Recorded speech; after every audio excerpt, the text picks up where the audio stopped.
Hello everyone, and peace of Christ to all of you. Please invite your friends and let us have some good time. Let us say a quality time of fun. Yesterday we were live. We saw some people posting that there is a debate between a person, his name is Daniel, and David, which we know David, most of you. For me, I don't really, those debate are not debate, because as long there's a moderator and there's 10 minutes for me, 10 minutes for him, people go prepare for a topic and they get some information from the internet, they put it in front of them in the computer and they will be reading a paper. So just pause the paper and there's no need for a debate. Secondly, a debate should be between two people who they are qualified in the education, which means you cannot debate a rabbit. If you are, let us say, a goat, it have to be between two rabbit or two goat or two human or two smart or two idiots. But someone who do not know his religion, and yet he want to debate about his religion and our belief. That would be very funny. And today we will show you why those Muslims are not qualified to talk about their religion. You see, I did not watch the debate. I just moved for like little bit in the introduction. Let me see where this guy start talking, and I will show you how right away we will start laughing. This guy is just a certified idiot, and he's a kid. And by the way, I'm not insulting him, but this is who he is. Listen carefully and see what he will say. Where he start talking, let us see.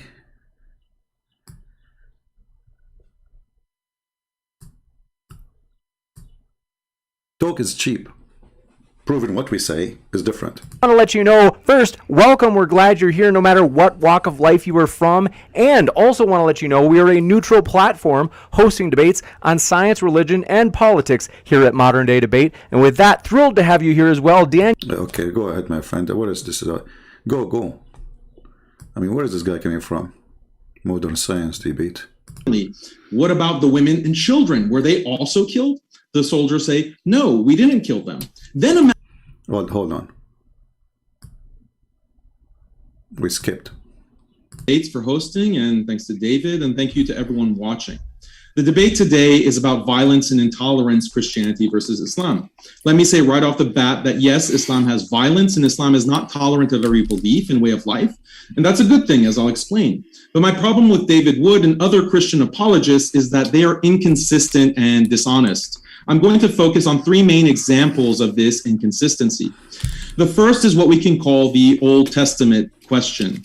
Imagine there was a hadith that described Muslim soldiers coming back from battle and reporting to the Prophet Muhammad, peace be upon him. The soldiers report that they were victorious in battle and had killed all the enemy men. Then the Prophet asks sternly, what about the women and children? Were they also killed? The soldiers say, no, we didn't kill them. Then imagine that the Prophet gets enraged at this and condemns the soldiers for not exterminating all the women and children. Now imagine that if a hadith like this existed, David Wood would have no hesitation in citing it over and over again on his channel, making a big... The debate is over. You are a certified donkey, and I will show you the hadith in 2 seconds. And then everybody will be laughing at you. You are a certified donkey. So obviously this guy did not know his religion.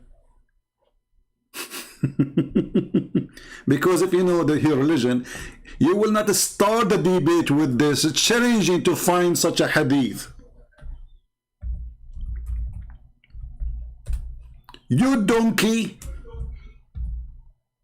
And by the way, they said to me, why you use the word donkey? Can I find a better word? He started the first 2 seconds in his argument challenging. Imagine if David Wood can find such a hadith. This is the start, you donkey. This is the start of your challenge. Imagine if David would can find such a hadith.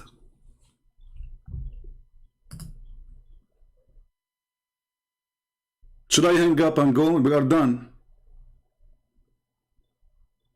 Because he is challenging David Wood to find such a hadith. بدأ نثر.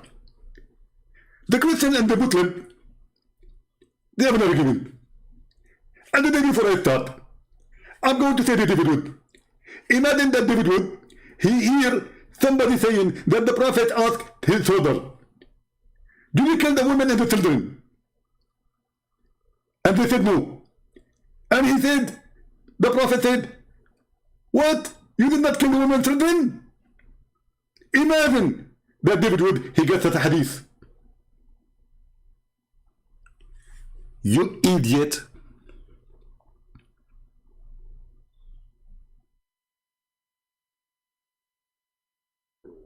This is the guy who wanna debate us, challenging us to find the hadith says that the Prophet, he encouraged them to kill their children. Yes, he did. They were asking him, when we are going to attack the enemies, we are killing their women and their children. Is that right? He said, they are from them, which means he encouraged them. He said, don't worry about it. They are from them, so kill them.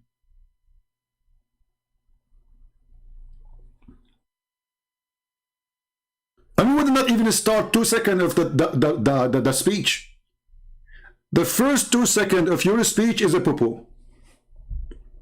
And why we need to go to the hadith? Isn't it the Quran, you idiot, said that Allah, he sent Moses to learn from a guy, his name is Al-Khadr.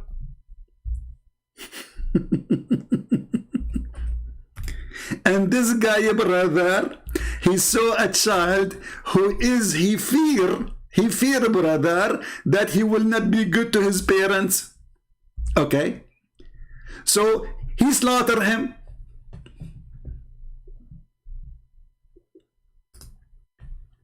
So why he need to imagine that there is something in the religion of Islam, it says kill their children.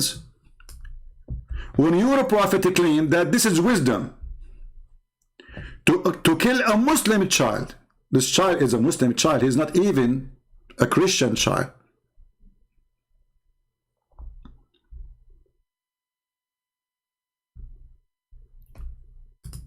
And Allah, brother, in the Quran explain why the Al-Khadr, he killed the youth or the boy. Because simply his parents were people of faith, so they are Muslims. Okay, but isn't Muhammad, he says everyone is born as a Muslim? So this person is 100% Muslim. He's born of a Muslim family. His parents are Muslims. Isn't your prophet, he says that the child, he is going to be a Christian or he's born as a Muslim by nature, by fitrah, and then his parents will make him a Jew or a Christian or a Muslim. Here we go, the parents are Muslim, so even that to prove Muhammad to be a fraud, because if the parents will make you a Christian or a Jew or a Muslim, the parents are faithful, so how come the child is not? And now the child, he did not do anything yet. He did not become a person who have no faith. He's just a plane in the street. So the guy, he took him, he slashed his head, he smashed his head with the wall or in the floor, as it says in the interpretation. Why? Because we feared. We feared. He is not even sure that he would grieve them by abstain on rebellion. Imagine David Wood, he sees something the prophet said like this.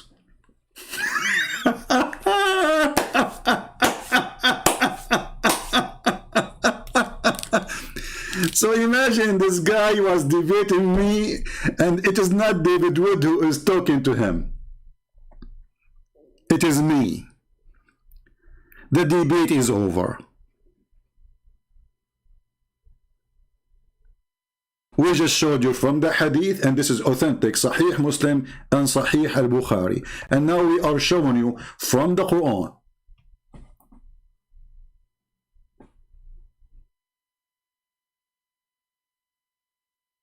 We do not even need to continue. And by the way, when I played, I skipped this part. I did not even hear it, so I just heard this one.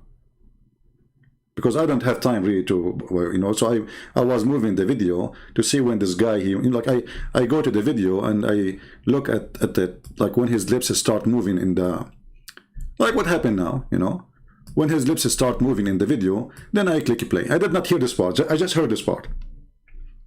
And I cannot believe it that he is so stupid, claiming to be a person who have knowledge of his religion, and yet he is challenging David Wood to bring such a hadith.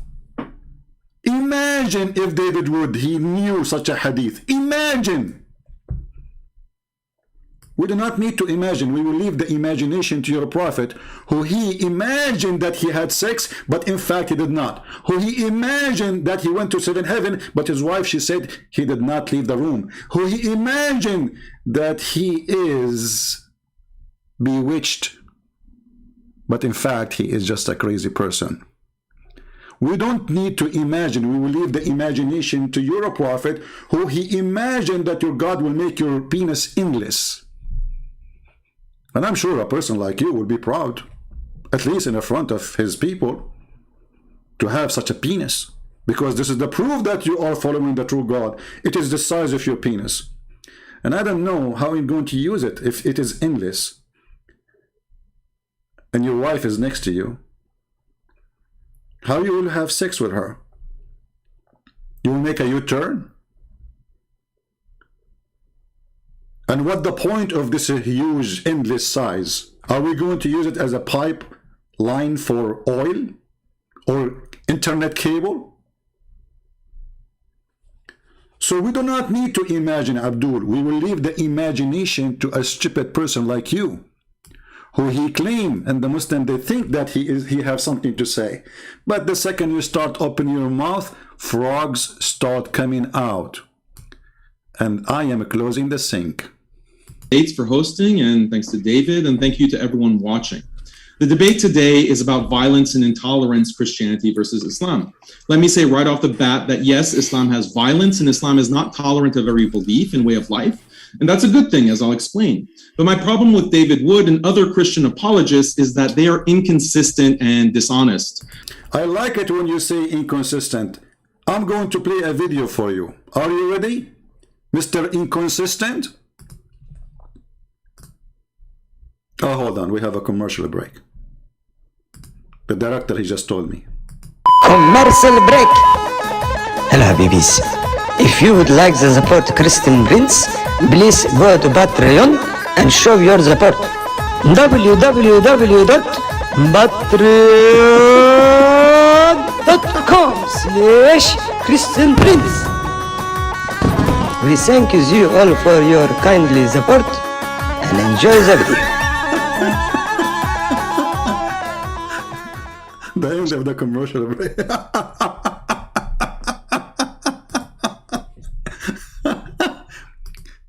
So the Christians are inconsistent, brother. They are inconsistent. Let us examine that. I mean, if I want to make a statement about every word you say, we will spend the coming century to finish this video. I mean, what's wrong with you? You are just a dump machine. You walk, you don't walk, you do poo-poo. The poo-poo is dripping from you. The Christians, my problem with the Christians apologists and someone like David Wood and Christian apologists, that they are inconsistent. Sheikh, tell us something. They reported that Imam Malik ibn Anas was approached by a man of the people of innovation. So he said, stop, Imam. Stop. Let me debate with you. Let me debate with you.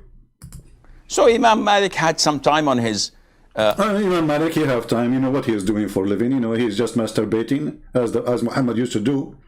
And even his friend, they come to the house, sleep in the house, and they masturbate. And then the wife, Aisha, in the morning, she said to them, oh, hold on. If you want, I can teach you how to take it off, because this is what I do to the Prophet. I scratch it with my fingers. So Imam Malik have time. He just finished masturbation. free time. So he said, okay, then what? So the man says, if I beat you in my argument, in debate, you follow me. And if I don't beat you and you beat me, I follow you. Okay, okay. So Imam Malik says, okay. Okay, okay. So he accepts the terms and the condition. In 2 seconds, he will refuse the term and the conditions. I mean, do you see the stupidity of those who claim to know Islam? He just said, okay. Well, he just told you, if I win the argument, you leave your religion, you follow me. And you said to him, okay, what he said next, listen and laugh. Let's assume I followed you and you beated me. Then we both met someone who debated with us and he beated us. Okay. So the man says, that must be a Christian prince. We have to admit. Okay. We follow him. He said, my son, the religion of Allah is one. And I see that you keep on hopping from one religion to the other. Uh-oh. The one who keep hopping from one religion to other is a stupid. What is it? This is the case of Muhammad? How many religion Muhammad he changed? 40 years of his life, according to Muslims, he was not a Muslim. Now I know this guy will say, no, he was a Muslim, he was following Abraham. Well, you idiot, the Quran say clearly that your prophet, he was not following anything. He do not know what faith, and he do not know what scriptures. You notice that those who claim to have, let us say, they can answer us or can refute us, they don't really use their Quran to prove any point. Because simply they do not know what they are talking about. So when Muhammad, he in the Quran, his God, he says to him, you know nothing about faith. Let us open the verse. And you know nothing about books, about scriptures. Was Allah lying, or he was reporting that Muhammad, he is a person who was jumping from a religion to a religion? When I say to a person, you know nothing about faith, which means whatever faith you used to have all your life, it was a fraud. You see, he did not say to him, you know some about faith.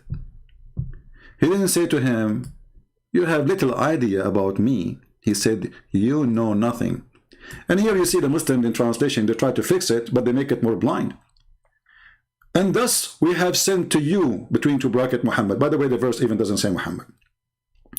Ruhana, between two brackets, inspiration. This is false. Ruhana in Arabic means our spirit. Of our command, which means with our command. And you know not what is the book, nor what is faith. So what happened, Muhammad? He changing his faith now? He's hopping from a faith to a faith? How? He saw a guy in the cave, he squeezed in 3 times and he told him to read. And then he became a believer? No, he did not. He went to his wife. He told his wife, I saw somebody in the cave. He squeezed me. Cover me, cover me, cover me. And then the wife, she said, hold on. What's happening to you? You are almost going to leak and pee in your pant. Let me take you to my cousin, Warqa bin Nawfal, who is a Christian priest. The prophet, he'd been taken to Warqa bin Nawfal. The wife, she told Muhammad as if he's a kid, tell him your story, tell him, go ahead. Muhammad told him, there's a guy, he came to me, he squeezed me 3 times, and he told me read. And then Warqa, he says, oh, this is the Namas. He is the angel of Allah. So the guy who was being squeezed, he did not know what's happening, and the guy who did not get squeezed, he knew what's happening. This is how your religion started, supposedly. Not to forget to mention that your prophet, he have something called the examination of inspiration. If you don't believe me, I can show you where supposedly Khadija, she did examine if the one Muhammad he see is an angel or not. And how she did that? She did a striptease.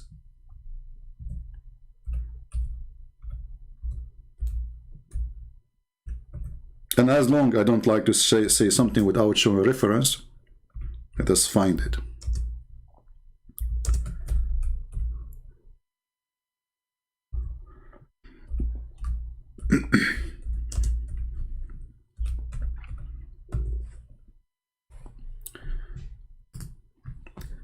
I know that you do not know Arabic, which is make it more even stupid that you pray to your God in a language you do not know. This is a Sirah Nabawiyya, page number 239, volume number 1. What it says here, امتحان خديجة برهان الوحي. Khadija examining the proof of Muhammad receiving inspiration from Allah. How? Muhammad, he sees someone sitting in the corner. And as usual, Muhammad, nobody see what he see. Because Muhammad, he have an X-ray vision. I mean, the angel in the corner, but Khadija next to him in the bed, she cannot see the angel, but Muhammad can see him. Look like the angel, he have an equipment who he can blind a person and the other person still can see. In other way, he was invisible for a person, but he is invisible, or yeah, he can be seen by the other person.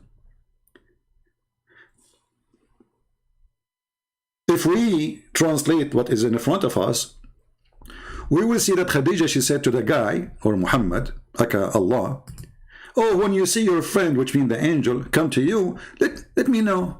Let me know, Habibi, let me know. So Khadija, Muhammad, he said, Khadija, I see him, I see him. So she said, okay, if he come to you, tell me about it, which means Jibreel. Okay, so he came. This Jibreel, he came. But Muhammad is not sure now he is Jibreel or not, remember. So Khadija, she said to Muhammad, okay, Habibi Muhammad, get up, my cousin, and sit in my left thigh. What?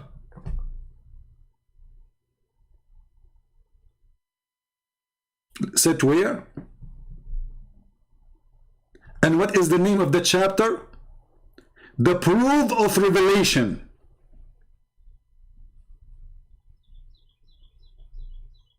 What is the proof of revelation in Islam? Is the left thigh of Khadija and the right thigh of Khadija and the ass of Khadija, and I'm not going to mention the third one.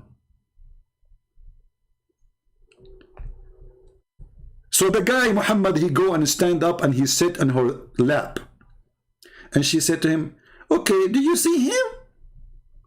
Huh? He said, yes, I still can see him. She said, okay, turn around and sit in the right thigh. Look, is that going to make a difference now? I mean, look at this story, how serious it is, because there's a difference between sitting maybe in the right, maybe if he sit in the right thigh, Muhammad will not see him no more. Because location, location, location. I mean, everything is about location in Islam. Look, what this religion is about. This guy is coming to debate us about a prophet.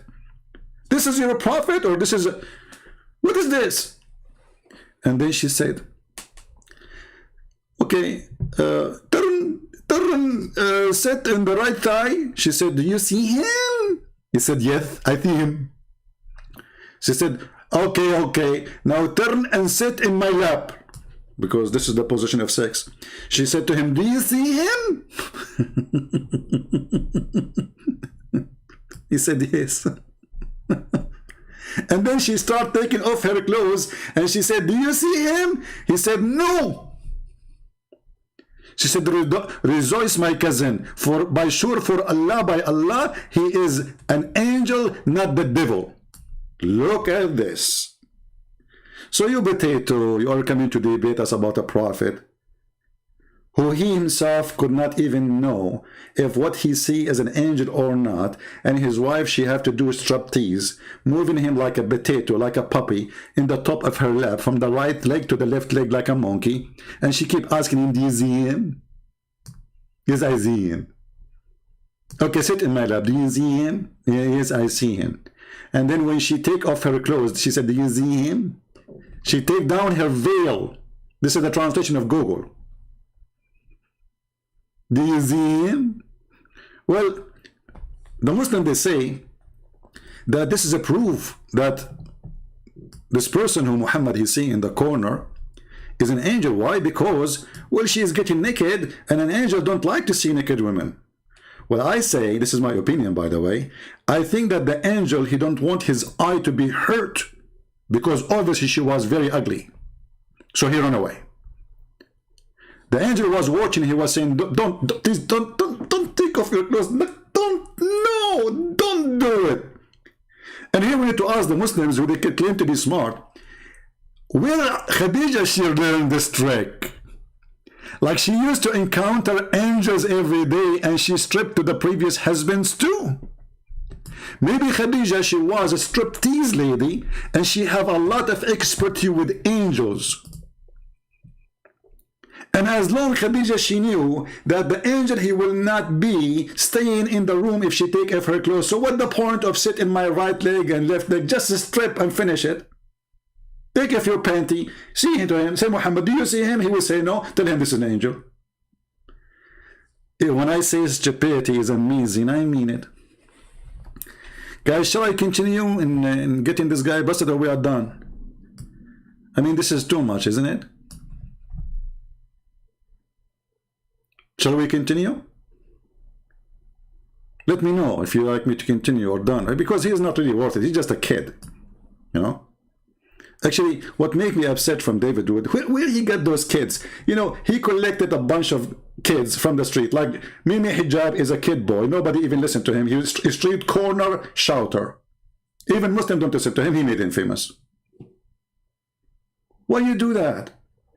If you want to debate, at least debate somebody who have knowledge in his religion. Don't debate kids. It lower. You see, I open my sky for everybody to call me. I don't consider this is a debate. Yesterday, a kid, he is 14 years old, called me. Can I call it a debate? Ultimate 40 called me. Even Ultimate 40 called me. Can I call it a debate? Go, brother. Tell us more, brother. I'm going to focus on three main examples of this inconsistency. The first is what we can call the Old Testament question. Imagine there was a hadith that described Muslim soldiers coming back from battle and reporting to the Prophet Muhammad, peace be upon him. The soldiers report that they were victorious in battle and had killed all the enemy men. Then the Prophet asks sternly, what about the women and children? Were they also killed? The soldiers say, no, we didn't kill them. Then imagine that the Prophet then imagine, your Prophet did that, you idiot. gets enraged at this and condemns the soldiers for not exterminating all the women and children. Now imagine that if a hadith like this existed, David would have no hesitation in citing it over and over again on his channel, making a big deal about it, denouncing Islam for it, and generally characterizing Muhammad as an evil, bloodthirsty man. But the reality is there is no such hadith. Yeah, there is no such a hadith. Christian Prince was showing you a hadith does not exist. And this hadith was in Bukhari and Muslim. But it does not exist. In reality, there is no such a hadith. Imagine. Okay, we finished the part of imagination now. Continue. Let's see here.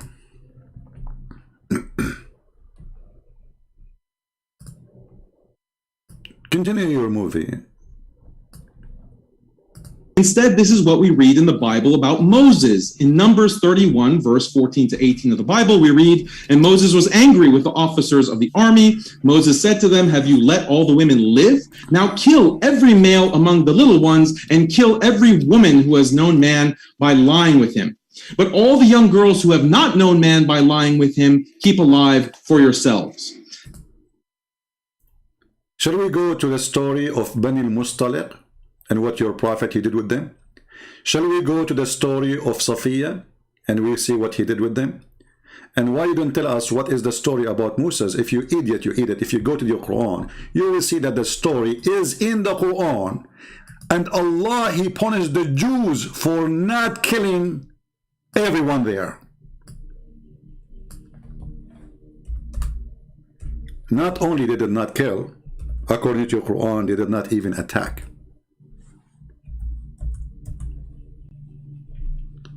So your God, he enforced a penalty because the Jews refused to kill those who live in a country called, supposedly, according to the Quran, the translation for sure, the Quran never mentioned the word Palestine. So Allah, he said to Moses, tell your people, all my people, enter the Holy Land, which Allah has assigned to you, and turn not your back in what? In fight, Okay, what we will do there? We will kill everybody. They said, Moses, this is a holy land. Okay, well, Moses, in this holy land, there's people of a great strength. You shall never enter it. So the Jews refused to kill. Which story is true? The one in the Bible or the one in the Quran? Then there's only two Muslim Jews here. They accepted to follow Moses to do the attack so they can kill the women and the children. And the Quran described those two who they say to Moses, let us assault them at the gate. And for the rest of the Jews, Allah, He made them lose the land or direction for 40 years for refusing to kill every single man and every single woman and every single child. You are a certified idiot.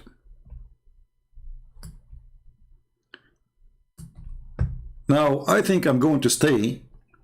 If this guy, he said 2 words, I will make a comment. I better maybe move it a little bit. Hands from Jesus Christ, right? Don't give me the usual Christian apologetics about the New Testament superseding the Old Testament and the New Covenant making the Mosaic Law obsolete. Here you notice he is saying that don't tell me that the Christian don't follow the New Testament. Take a note. In the minute 20 and the 22nd, he just admitted that a Christian should not say, don't tell me that you Christian do not follow the Old Testament. Did he say that? Because later he will say, no, you are not. You don't have Allah. Hands from Jesus Christ, right? According to Christianity, right? So when God in the Old Testament in 1 Samuel 15 commands Saul to kill women, children, and even infants, that's again a certified donkey, because the story of Samuel is in your Quran, you idiot. I mean, how we can find a Muslim who know what he is talking about? If you go to the chapter 2, verse number 246, you idiot. It says that Allah, He sent to them, to Samuel, He sent angels to kill everybody.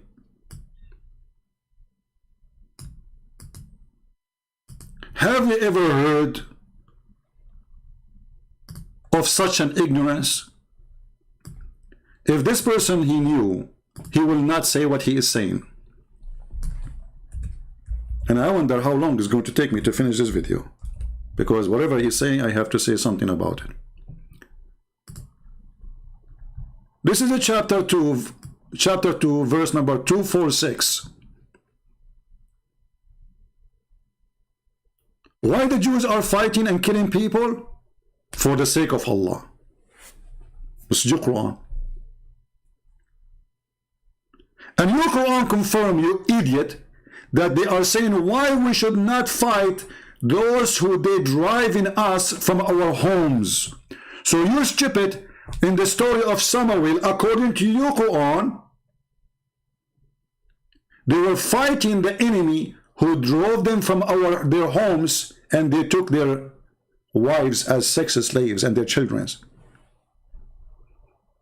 So when this coward, he quote a story about Samuel, do he knew what his Quran say about it? For sure he don't, because he is a certified donkey. And I apologize for insulting donkeys if any of them present with us today, because they will get upset. They have feeling too. Shall we go and find you the interpretation?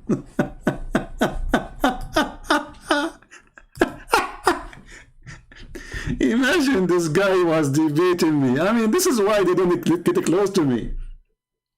Hey kid, do you have the courage to have a speech with me for like 10 minutes? Do you?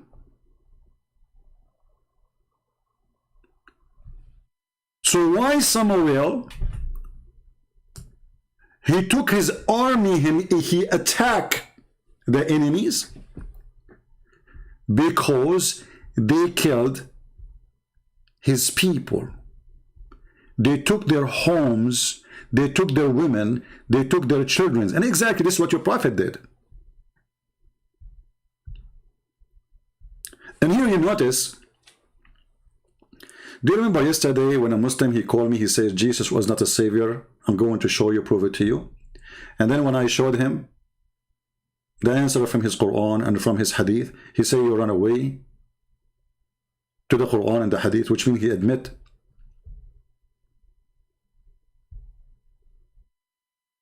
that his argument does not stand for a second if we mention what the Quran say. And those people here, this guy is an example of stupidity.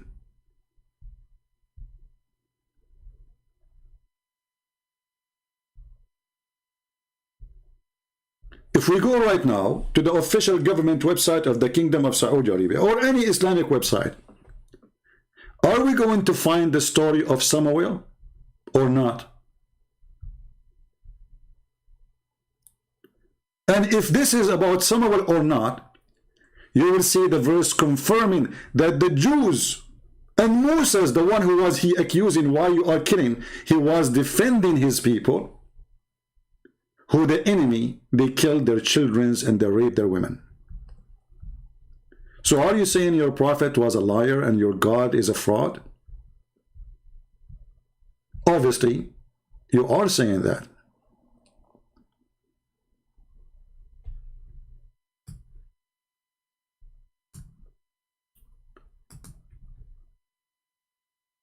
Let us go and see the interpretation for the verse, so the Muhammadan, they will not say this guy is making things up. Now, which interpretation I should show you? Al-Tha'labi, Al-Qurtubi, Al-Baghawi, because all of them, they say the same. You are a certified donkey, my friend.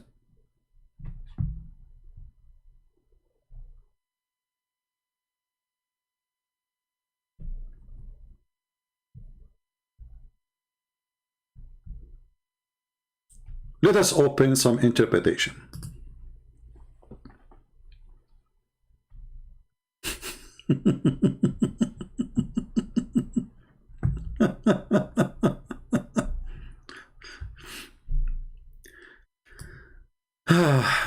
Tafsir al-Baghawi.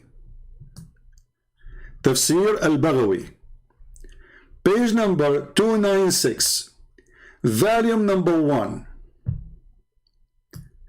And here it says that the real name of this person we are talking about, his name is Shemuel. Muslims always, they have their own funny way to say words. Shemuel. So Samuel became Shemuel. All right? So, you go read here. Let us see what they did.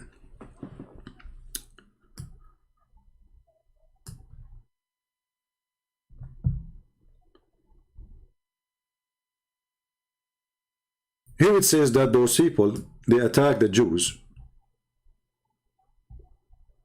and they captive a lot of their children and their women, and even from the children of their kings. And they took from them 440 little boys.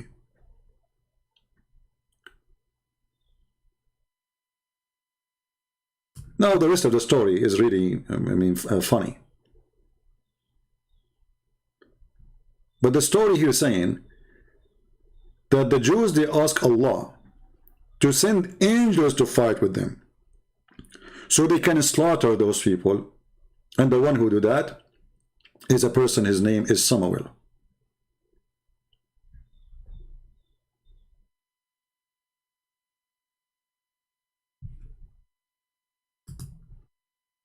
Different interpretation. Let us see Al-Qurtubi maybe. Let's open Al-Qurtubi. Give me a second.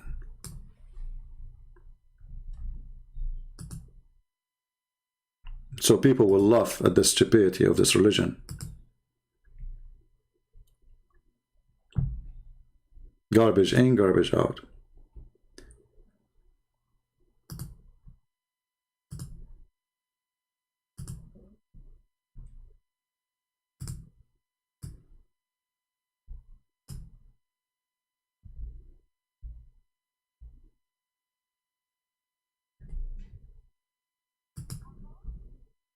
Let us see.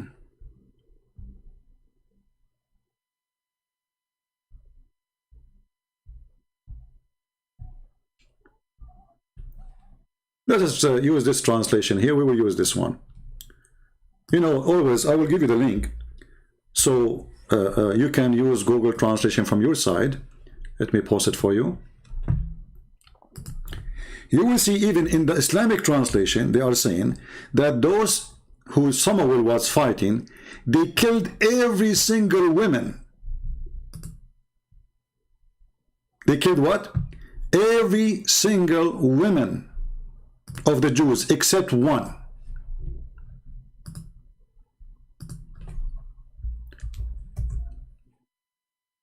The coward, he is attacking what his God teaching and preaching, and defending Samuel, saying Samuel was doing the right thing, because isn't it the Jews believe eye for an eye?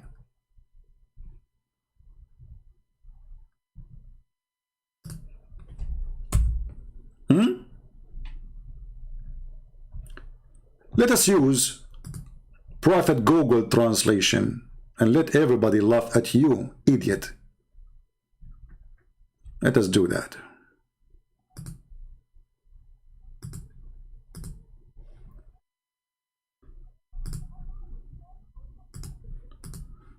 All right, we open it in Google browser so we can translate.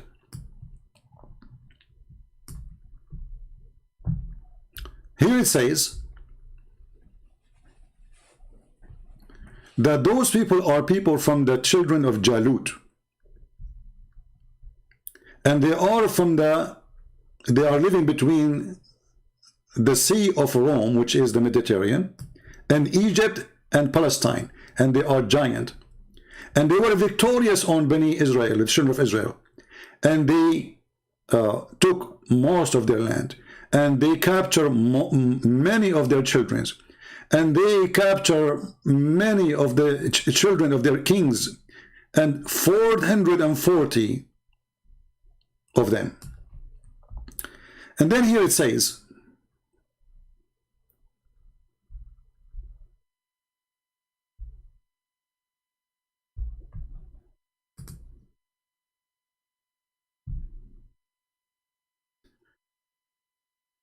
and they force on them jizya, which means the same as Muhammad, he forced on the Christians. He forced pay or die, those who are still alive. And they took their Torah. And the children of Israel, they faced from them a very horrible time. Bala'un wa shidda. And they did not have a prophet at that time to lead them. And those who they are from the children of the prophet, they were destroyed. And they did not have anyone left except a woman. She is carrying a baby.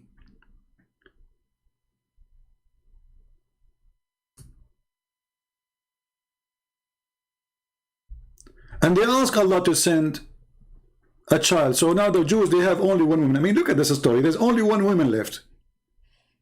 And she is the one who is going to save the nation. And this woman, she gave a birth to a child. His name is Shemuel or Ishmael, which means Samuel. And the woman, she said, Allah, he heard my dua, my prayer. And she taught him the Torah, and he grew. And one of the elders, he take care of him to teach him. Then Samuel, he came to him, an angel, his name is Jibreel, while he was sleeping, next to this old man. And then the angel, he asked him to stand up. And he told him, tell your people that I am going to, Allah, he decided to send you as a messenger and as a prophet to your people. When Samuel, he came to his people, they accused him to be a liar. And they said to him, oh, you are seeking to be a prophet. You are rushing for it, but did not come to you. And they said to him, إِن كُنْتَ صَادِقًا فَبَعَتْ لَنَا مَلَاكًا or malakan, if you are truthful, well, send us angels, ask your God Allah, angels, so he can fight for us for the sake of Allah, as a proof of your prophethood. And then this is what happened. Allah, he sent angels and they slaughter all the enemy.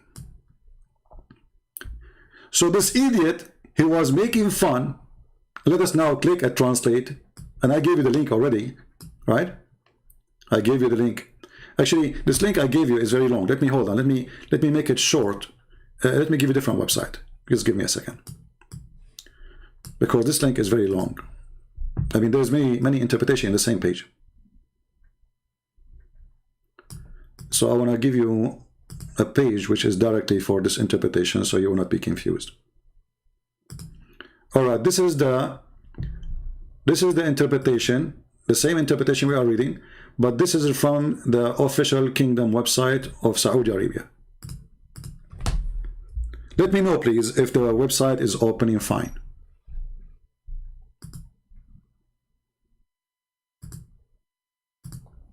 All right. Let me know if you can view the website, because sometimes this website doesn't work as everything is Islamic. Is the interpretation appearing in your side or no? If not, I can give you a different page.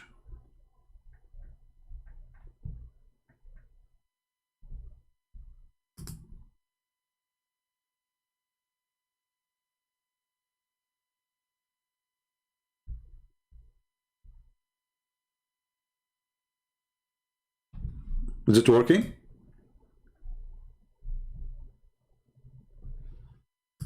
Why you don't get modern day debate?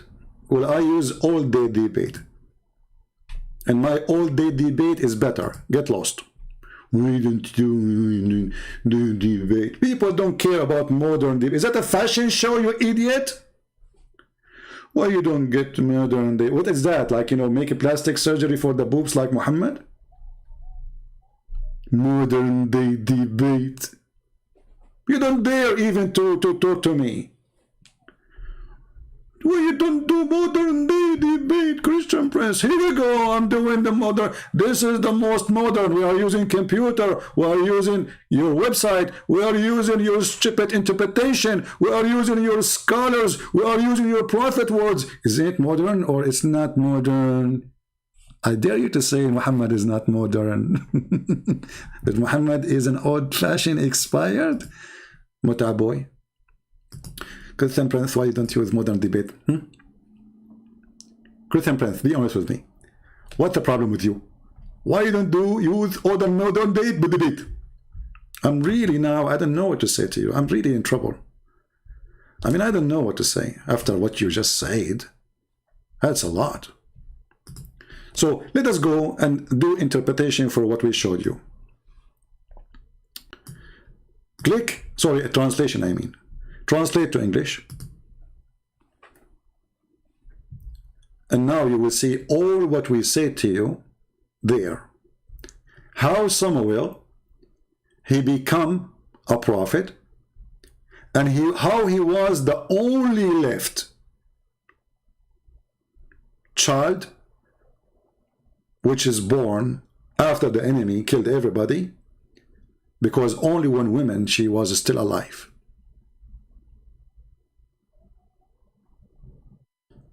And how Allah, he chose him to be a prophet.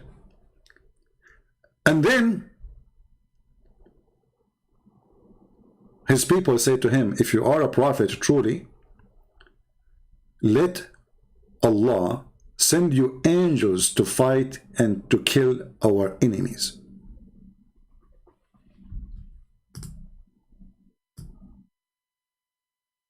Translation here says the word angel, always translated as a king. The fact this is the word angel, malak, because it's confusing. Malak can be, you know, like from Malik. So if you are a prophet, if you are claiming to be a prophet, well, ask your God to send angel or angels so we can attack the enemy and kick them away from our homeland.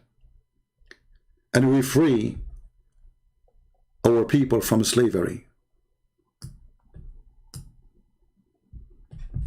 So this guy, he was attacking the story of Samuel, because he did not know, this donkey, that this is a story is exist in the Quran, and his own version of explanation get him busted.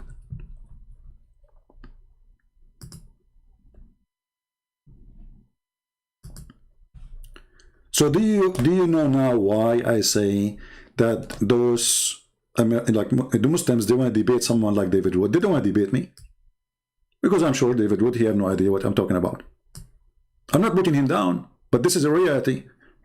Because if he knew, he would say to him, well, hey, let us open the Quran. The story of Samuel is there.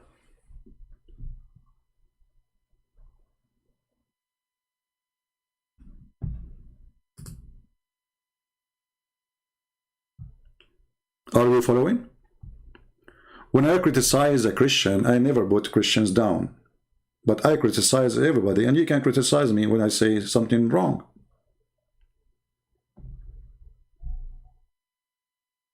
When we say we are debating, that means the two people who are debating, they have a qualification. And obviously, the qualification is missing from both sides. Because one side, he have little limited knowledge about Islam, and the other side, who is the Muslim, he know nothing about Islam, to the point he challenged David Wood to show him a hadith that the Prophet was outrageous for not killing children. And this is the opening of his debate.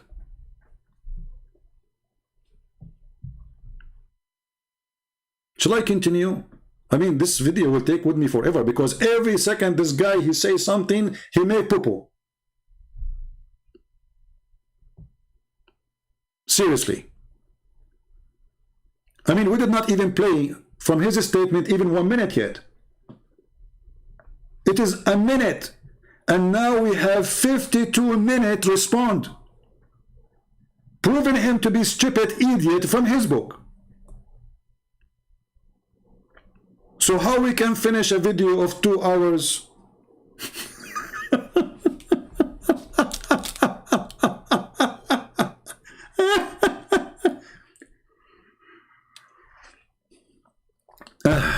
Lord have mercy.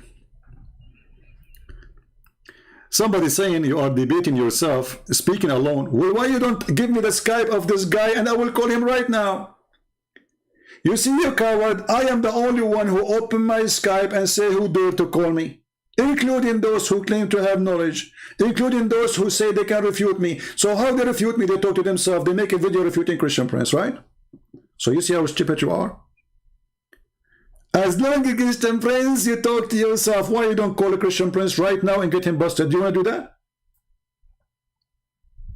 Jimmy, do you have the courage to call any of your friends, all those who you think they are powerful, or to give me their Skype to call them right now in front of everybody? And then there's no excuse that I'm debating myself. In fact, it is you who keep saying we debate only Christian Prince face to face.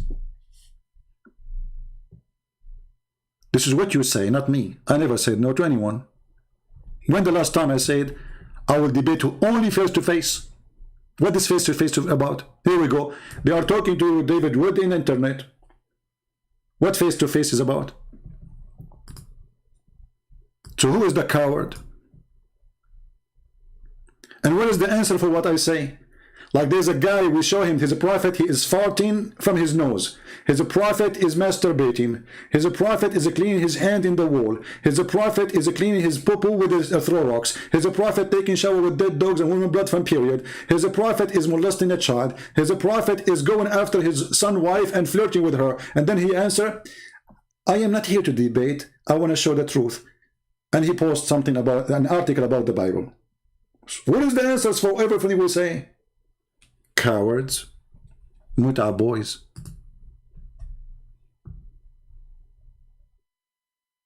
Muta boys. And he come in every video, he posts the same thing. I'm not here to debate. And he posts the article, which is funny, and he don't dare. I say to him, why you don't call me and let us see if you can, if you dare to speak about it.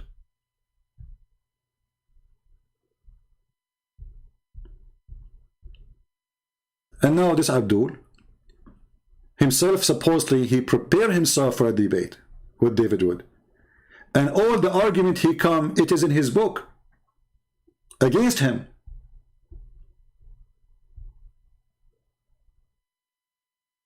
Actually, every Muslim should be laughing at him now.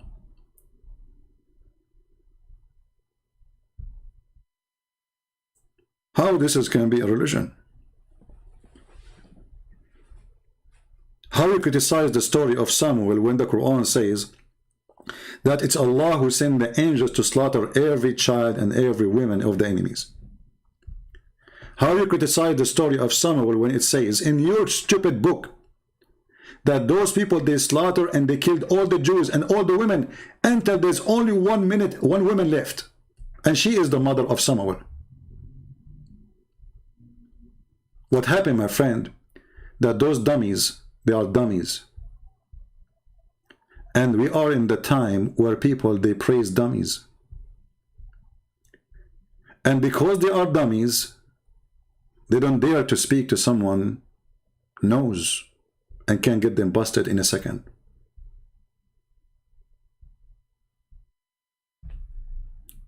Shall we go back to the story of in the video of this guy? Otherwise it's going to take us 10 years to finish.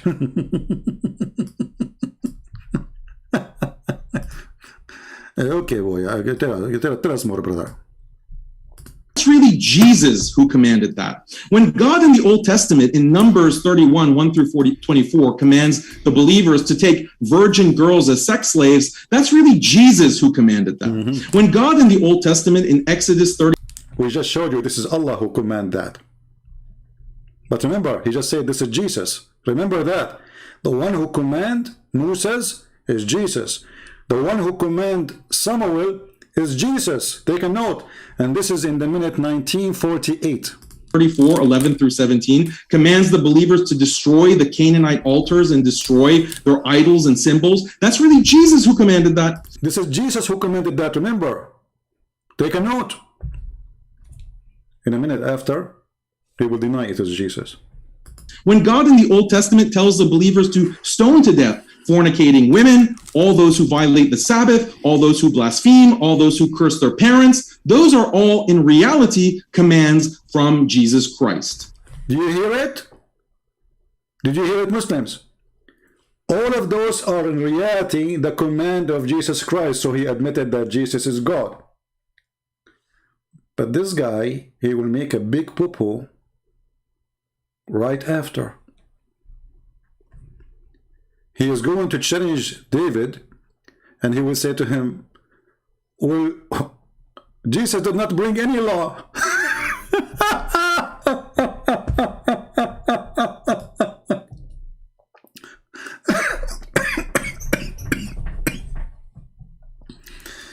He made a speech that Jesus, he have zero law.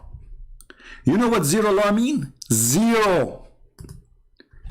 But in his introduction, he's saying that all those law is coming from Jesus. I mean, how stupid this idiot is. What your mother, she feed you? Manure?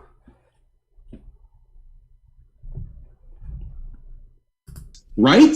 Don't give me the usual Christian apologetics about the New Testament superseding the Old Testament and the New Covenant making the Mosaic law. That is false, because Jesus said, I did not came to destroy, I came to complete. So we got you busted. Continue. Obsolete. That is missing the point. The point is, according to Christianity, Jesus is the God of the Old Testament, which means Jesus commanded all that killing and stoning and slaughter, all the massacres, all the bloody cleansing of the earth that's described in the Old Testament. All the bloody things happening in this earth is the command of Jesus. Let us continue. Those are all coming from Jesus, and in fact, they're endorsed by Jesus for a 1,300-year period from Moses' time until Jesus' time. So you can't present this modernized picture of Jesus only preaching peace, love, and nonviolence. Jesus, according to Christianity, is quite a vengeful and wrathful God, or at least he was in Old Testament times. How can a Christian who has to believe all this about Jesus Christ turn around and criticize Islam for violence, especially since, according to the Bible, Jesus even calls for killing women, children, and infants? There's nothing like that in the Quran. You see, there's nothing like that in the Quran. We just showed you that this is in the Quran. Big mouth, potato, and everybody is laughing at your religion now. And not only that, the Quran refuted you that those people, they are fighting and killing the enemies as they killed them. As you mentioned the story of Samuel, that only one woman left from all the people of Israel. Only one woman left. This is according to your stupid book. And hadith. So isn't this the most outrageous double standard? Exactly. David Wood, please explain this. Explain how you can criticize Islam and smear the Prophet Muhammad ﷺ as a violent, bloodthirsty warmonger, when according to your own theology, your God, Jesus Christ, also commanded and approved of all these things and more. So David Wood, you're extremely dishonest when you criticize Islam, and in fact, Christians should really hate you for what you're doing, because you're essentially trained. David Wood, we hate you because we found that Allah is the one who ordered the Jews to attack the Palestinians in the Quran in chapter 5 verse 21. And we found that it's Allah who ordered Samuel to take an army of angels to slaughter every one of the enemies. We should hate you because this exists in the Quran in chapter 2 verse number 246. This is double standard, David Wood. We should hate you because Muhammad, he says, kill them, they are from them, those children and the women. We should hate you. You have double standard. And all those orders are from Jesus Christ.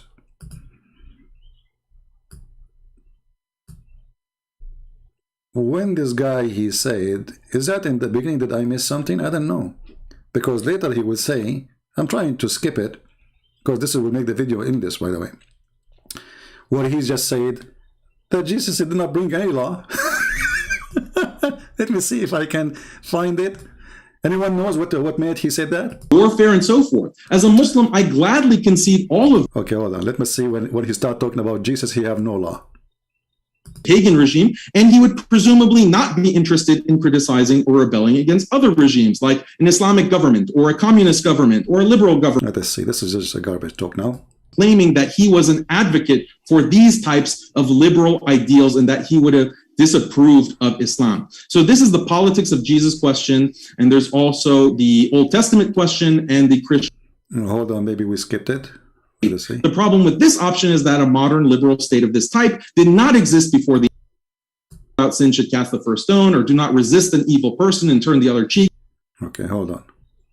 Pagan regime, and he would presumably not be interested in criticizing or rebelling against other regimes, like an Islamic government or a communist government or a liberal government. He is not concerned with politics at all. On this view of Jesus, Jesus' teaching do not imply a critique of Caesar's law and military politics, but this would also mean that Jesus wouldn't be critical of Prophet Muhammad, his laws and military policies. I mean, why would Jesus be fine with the pagan Roman emperor who was engaged in persecuting believers, but have a problem with Muhammad? You see here, you see the stupidity and the lies. Jesus, he don't have a problem with the Roman. How is that? Where? When the Jews, they come to Jesus and they said to him, should we pay tax to Caesar? Jesus, he showed them that they are the one who is obeying the Caesar, not him. He asked them, do you have coins with you? Do you have money? They said yes. He said, show us. One of them, he grabbed one from his pocket and he showed him. And he said to them, what is this picture in this coin? They said, this is Caesar. So he said, give to Caesar what is to Caesar. He never say to them, obey this Caesar or that Caesar. He showed them that they are hypocrite. In the same time, you coward, it was you a prophet, and you are the one who's saying the Roman are pagan. It was you a prophet who was supporting the Roman. There's a chapter in the Quran, it's called the chapter of the Roman, where you're a prophet, he promised that Allah will give victory to the Roman because they are believers and they will be victorious. So who is the one who was supporting the Roman? Did Jesus say to the Roman, you will be victorious? And when the Roman, they will be victorious, the believers will be rejoicing? Why you will be rejoicing for the Roman who they were at that time disbelievers in Islam, and until now.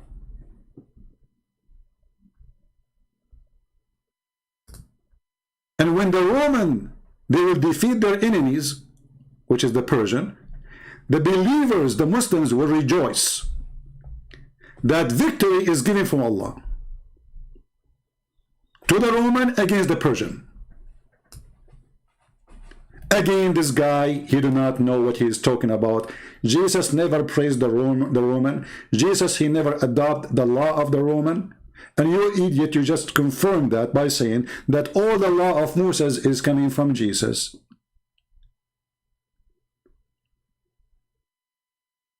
You are just a stupid mental idiot. But I'm trying to find where he said that Jesus, he have no law. Is that in the second response? Anyone can help me? Because I want to move there. Because you will see how stupid what he's saying. He totally contradict himself. Where he start explaining that Jesus, he brought no law. He said that Jesus, he have a three... let me see, maybe I missed something. Which minute is that? I did not take a note. I should have taken a note, so we don't play all the video all endless.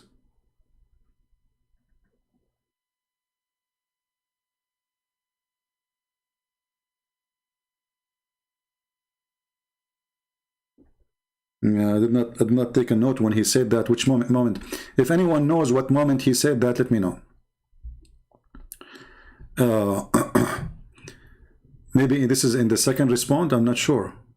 But because so this option is out. The second possibility is that Jesus is concerned with politics and political change, but he's an anarchist who believes in abolishing law and armies because these things are violent and intolerant. This is why Jesus says things like, he who is without sin should cast the first stone, or do not resist an evil person and turn the other cheek if someone assaults you. Or here we go. Listen carefully.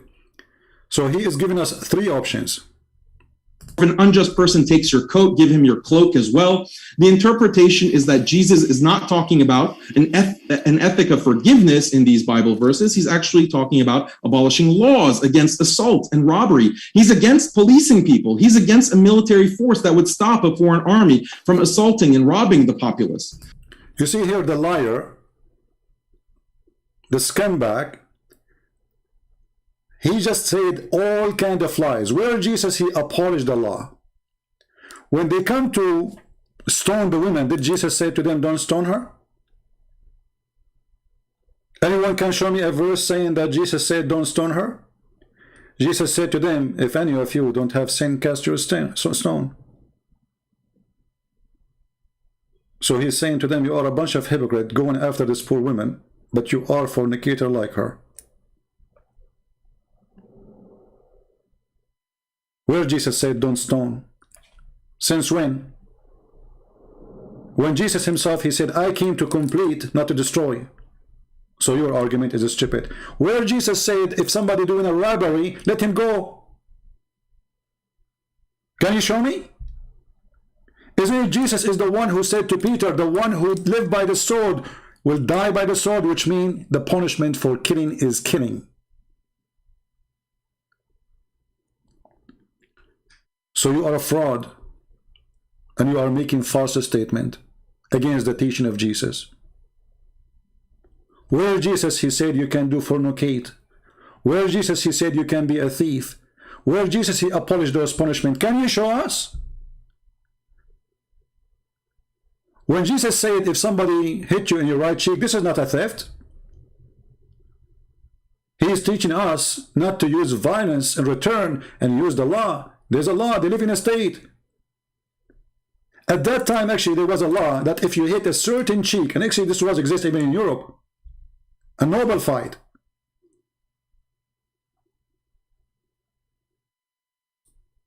That if you use a certain hand, you go to jail. If you hit a certain cheek, you go to jail. So Jesus was saying, use the law and don't be a person who break it. And you are the one who said a second ago that Jesus is the one who brought the law in the Old Testament. So why you are lying? Where Jesus said you can beat each other, Where Jesus said, if a man rape a woman, let him go. Where Jesus said, if a thief, he's a thief, let him go. Where are you getting this from? You're a coward, a liar. On this view, Jesus would see Muhammad as very evil for the specific reason that Muhammad is not an anarchist. Rather, where Prophet Muhammad was doing all the crime you mentioned. As an example, when Muhammad, he attacked the Roman and he said, let us attack the Romans so we can get the blonde girls. Is that lawful? According to the teaching of Jesus?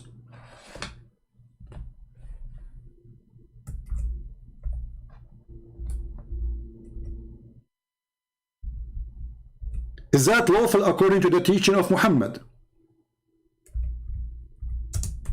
Let us open the reference so they will not say, making things up. Why Muhammad, he attacked the Roman? Did the Roman attack Muhammad? Never. He said, attack the Roman so you can capture the blondie girls.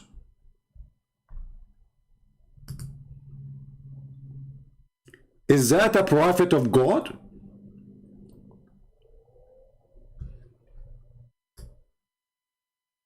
This is the interpretation. You can open Al-Qurtubi, you can open any interpretation you want. This is the Durr al-Manthur. A man, he said to Muhammad, stop, tempt us with women. This is in your stupid Quran. But why he said that? Because Muhammad, he said, attack the Roman so you can get the blondie girls.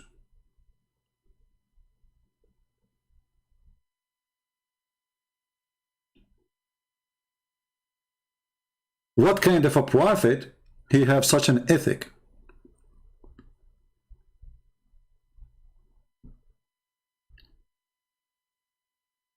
Is that from God?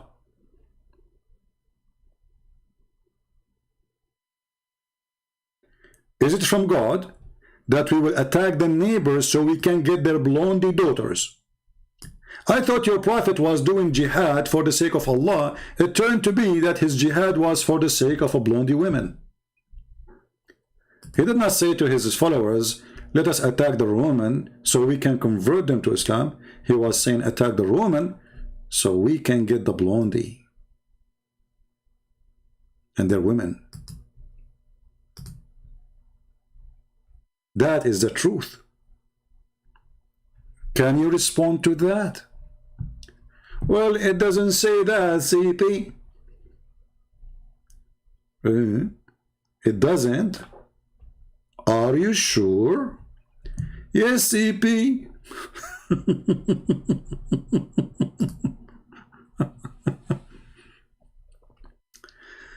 Oh, Lord have mercy. Let us see.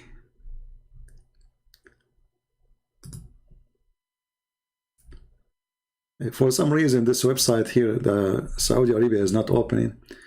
Let us see the different one. Here we go. At-Tabari, value number 10, page number 191. What Muhammad, he said to the Muslims, attack Tabuk and you will get the blondie girls and their women. A person, his name Al-Jad, he said to him, please don't tempt us with women, which means this man is saying to Muhammad, you are a scumbag, trying to make us go for war with other land just for the sake of getting some blondie girls. Is that from the mighty God? Attack the Romans so we can get the blondie girls?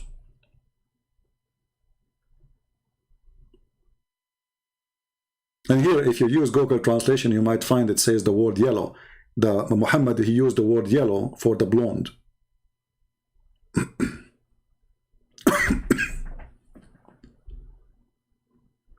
What kind of a prophet he makes such an order? Attack the Roman and get the blondie girls. Attack Tabuk so you can gain the yellow girls and the women of the Roman. You're a potato, my friend. Continue. We like potatoes anyway. Muhammad is someone who passed laws and had a military policy which entailed violence. But of course, such a view of Jesus is absurd, and no pre-modern Christian ever believed he was an anarchist, so this option is out. The third possibility is that Jesus is concerned with politics, but he is not a proponent of anarchy. Rather, he wishes to establish a modern liberal state. According to this vision of Jesus, Jesus wanted a state that upheld something like modern human rights norms and had a foreign policy that consisted of strictly defensive wars. On this view, Jesus would condemn Islam because Islam is not compatible with such a modern liberal state. Well, Jesus, he condemned Islam right away. Jesus, he said many things about religion like Islam. He said, don't pray like those hypocrites who pray in the corners. Don't fast like those who shout and scream and say, we are fasting. When you fast, wash your face and don't tell people that you are fasting. Jesus condemned child molester like your prophet. He says, it is better for a person who harmed the little one to put a milestone in his neck before he harmed the little one and throw himself in the deep ocean. My Jesus, he said, it's better to take your eye out of your head, better than your eye leading you into hell. And this is talking about fornication. Your prophet was a fornicator.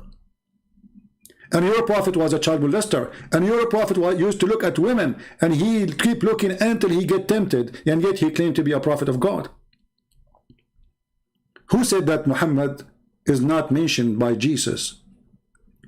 Jesus said, be aware of false teachers, and all the teaching of your prophet is false. Since when we can find that Jesus said to a woman, give your breast so a man can suckle her? This is the law of who? The law of God?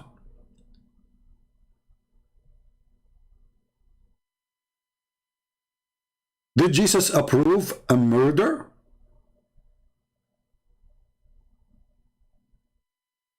Isn't it the Quran says that Allah, he told the Jews that don't kill a soul, commit no crime? And this was an order to the Jews, which means this is in the Old Testament. So when you say, well, the third Jesus, then he should be condemning Muhammad, he condemned Muhammad all the way. Jesus, he said, it's not what go in your mouth make you dirty. Muhammad, all of him he is so dirty from inside and outside.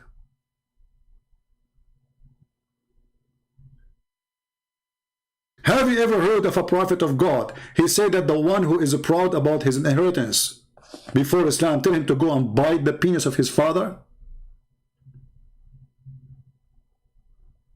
Is that a word coming from God? Did Jesus allow the Christian to do mut'ah and have 3 nights stand for sex? Is that your God teaching? This is in the Quran, chapter 4, verse 24. So when discovered, he said that Jesus did not condemn Muhammad if he is, as we claim, according to him. Well, all the verses in the Bible condemning Muhammad. In the top of that, even the Bible says that the one who is the liar, who is the Antichrist, to make it more clear, is the one who denied that Jesus is the Christ and the Father and the Son, and he is the Son of the Father. So he was condemning your prophet. Continue, Abdul. The problem with this option is that a modern liberal state of this type did not exist before the Enlightenment in the 18th and 19th centuries. Furthermore, modern liberal secularism was primarily created by atheists. Here's just stupid, he forgot to tell you that Jesus, he did not have a state to make a state law. I mean, how stupid, how naive, how dumb you are. Was Jesus a king of a state and he have ministers? Do he have an army and soldiers? Did he establish a government? What are you talking about? How silly you are, just a teenage kid. That can be a question if Jesus was ruling the country and he put a law into test. then we can question the law he made into test. Look like this potato, he is even denying the Quran, that even the Quran says that Jesus, he needed support, and this is where the word Nasara is coming from. He said, who is going to help me? The disciple, they says, us. He have only 12 disciples, he don't have a 12 army. He don't have 12 ministers. So what this guy is talking about? This is where the word Nasara is coming from, supposedly, according to your stupid prophet. Then Isa, he said, he came. He know that disbelief. He said, who will be my helper? Well, he have a 12 disciple. He don't have a state. He don't have a country to rule. He don't have an army. He don't have a minister. So he's talking about Jesus' state.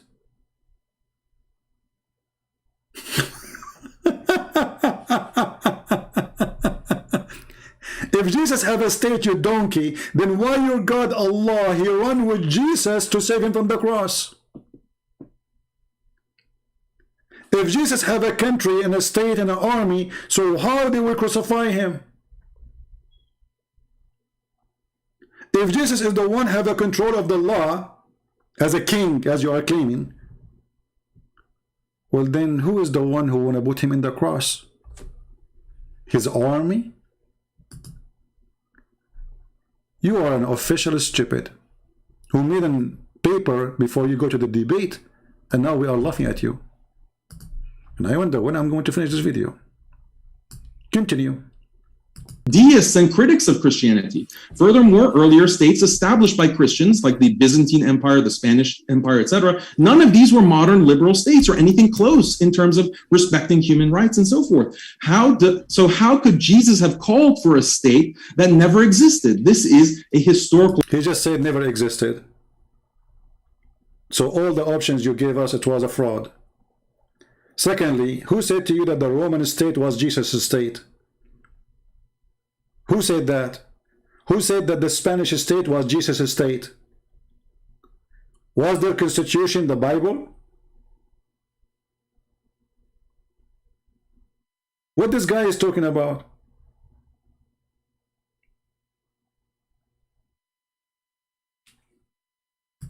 Error. So this option is out. Furthermore, Christians should consider what is involved in a modern liberal state. It involves, among other things, protecting the free speech of people who blaspheme God, facilitating sex outside of marriage, which just... I like that. You know, if you want to support the freedom, then you have to support sex out of marriage. Will your prophet support sex out of marriage? Actually, most of your prophet relationship was sex without marriage. Was Mary the Copt his wife? Was the wife of his son his wife? When your prophet, he went to the house of his own son and he flirted with the wife and he said to her that, my Allah, he made my heart to flip for you.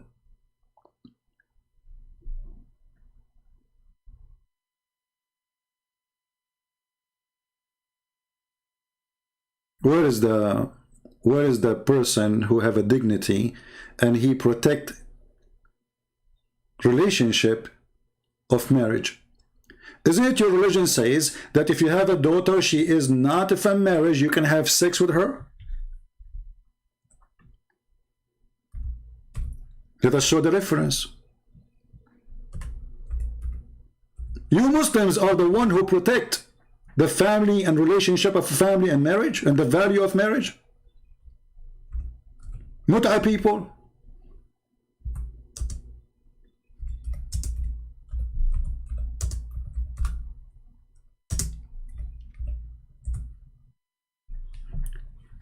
This is Tafsir al-Qurtubi. What you will say to me, it doesn't say that. This is Tafsir al-Qurtubi, volume number 13, page number 59.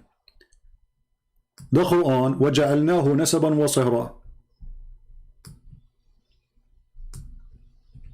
What does that mean? Read carefully and laugh.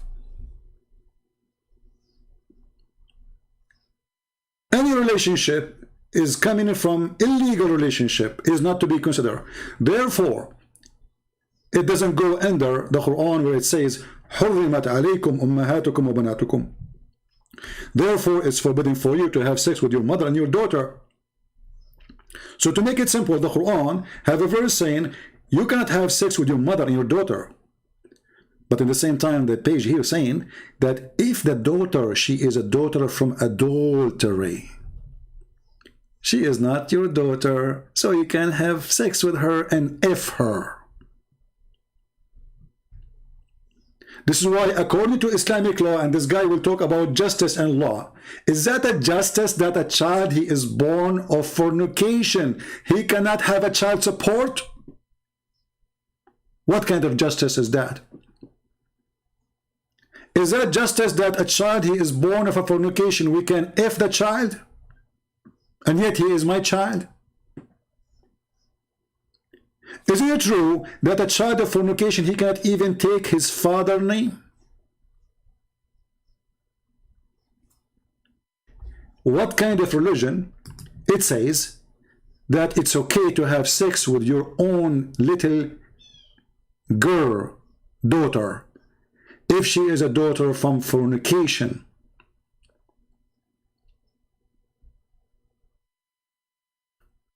When your scholar says that Allah, he made relationship by lineage, which means by marriage, by Sharia law, and according to the most accurate opinion in Islam, that Allah, he made for sure a human being by mixing the water between male and female, according to the Sharia law, which means mut'ah, or sex contract, as Muslims they call it marriage.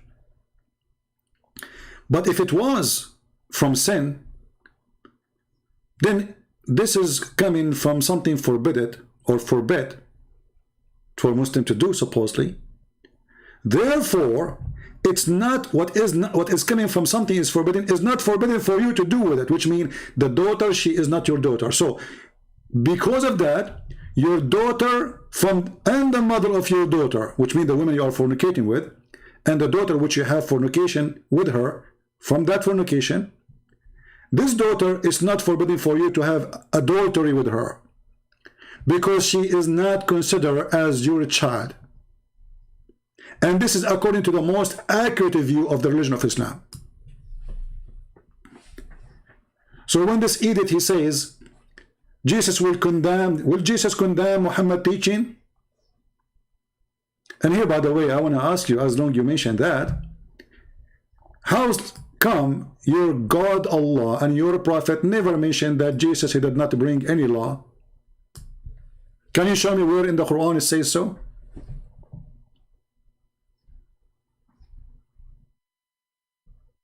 Destroys traditional family and gender roles. Where is that? Where is it that Jesus claims that the state should protect so-called human rights of this type? There is no proof of this. By extension, there is no proof that Jesus would have condemned the Prophet Muhammad or Islam for not sufficiently protecting people's rights to blaspheme and have fornication and who attack family. Here you notice the stupidity of this person. Well, didn't the people, they call Jesus names? Did he kill them? Jesus in the cross, when the Jews, they were blaspheming him, making fun of him, crucifying him, what his response was? Father, forgive them, they do not know what they are doing.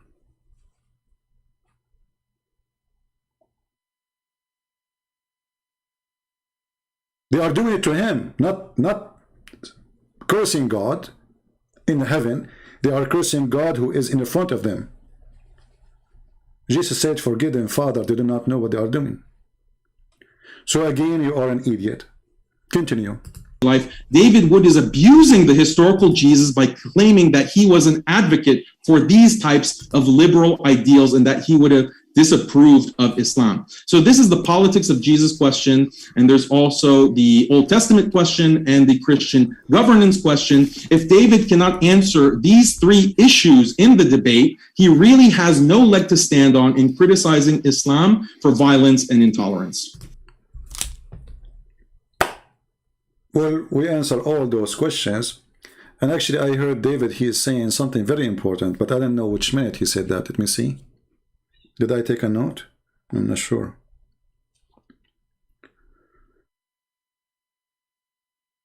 Let us see.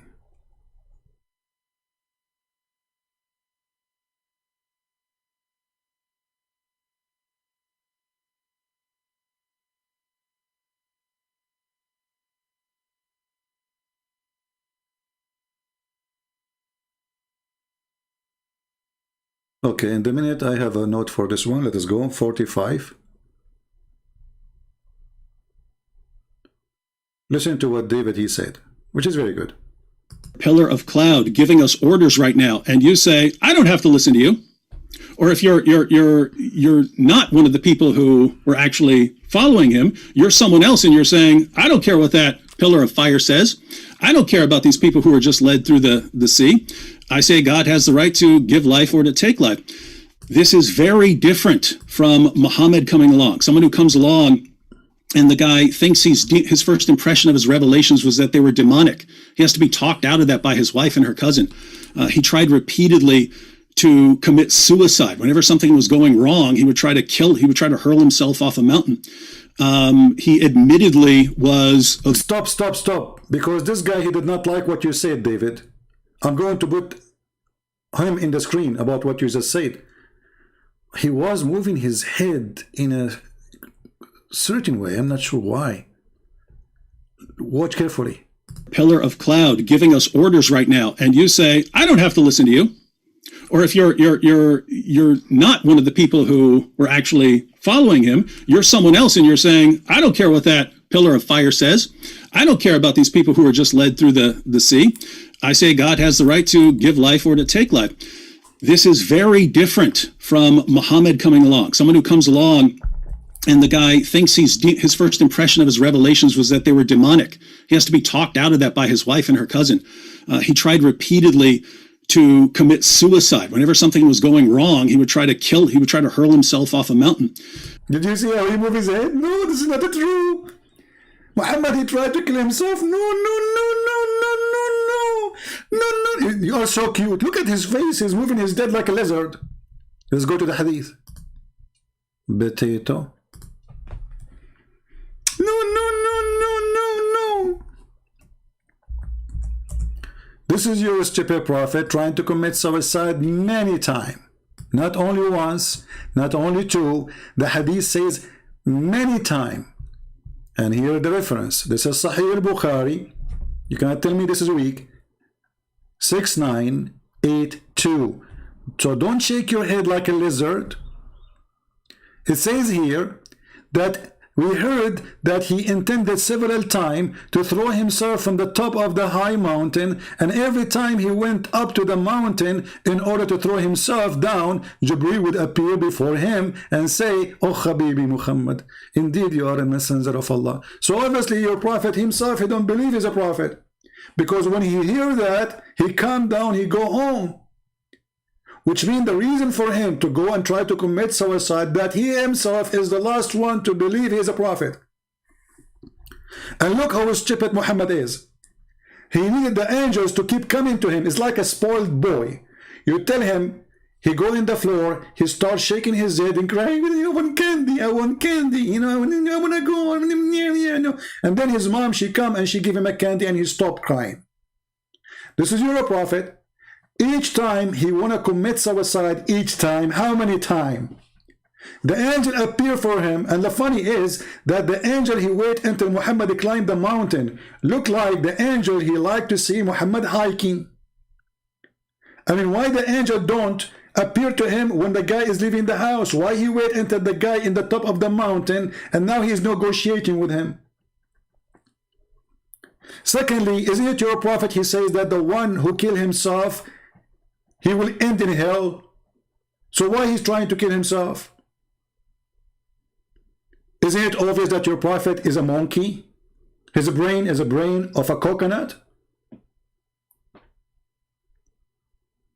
He think he's a coconut. He climbed the tree, he wanna jump. Jibril, he come to him, hey coconut, don't jump. Truly, truly, you are not a coconut.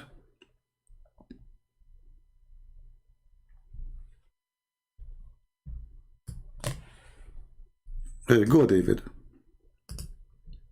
Tell us more about the coconut.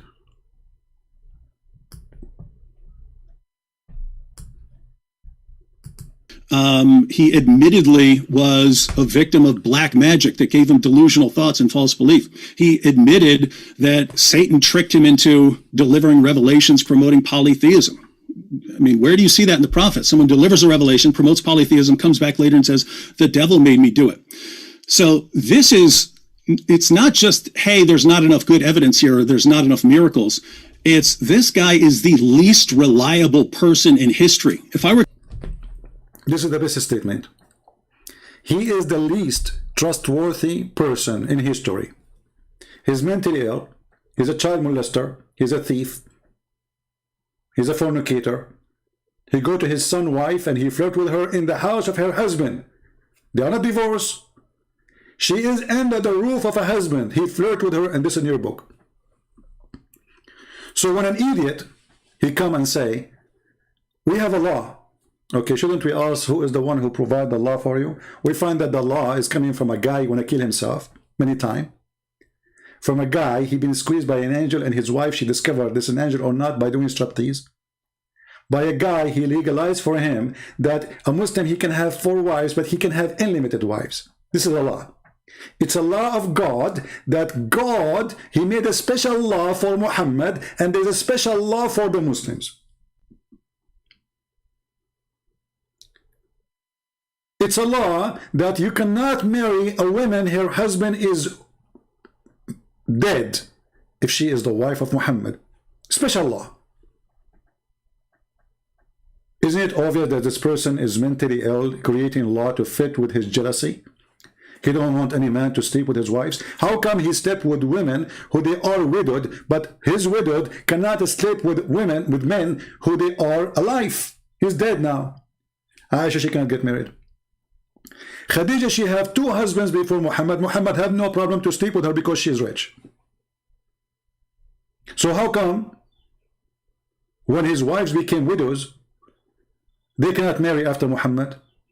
Is that a law of God? You ask Muslims why a Muslim woman is better for her to marry if her husband died. They would say this is will prevent the fitna, which means temptation. Okay, good. What about the wives of Muhammad? They don't have temptation? Their vagina is closed by wax? Protected by Allah? What is the problem of the wife of Muhammad after his death? She marries someone else. So Muhammad obviously is the last trustworthy. Is it trustworthy to have a person, he go to your house and you are his son, and when you are not there, he flirt with the wife?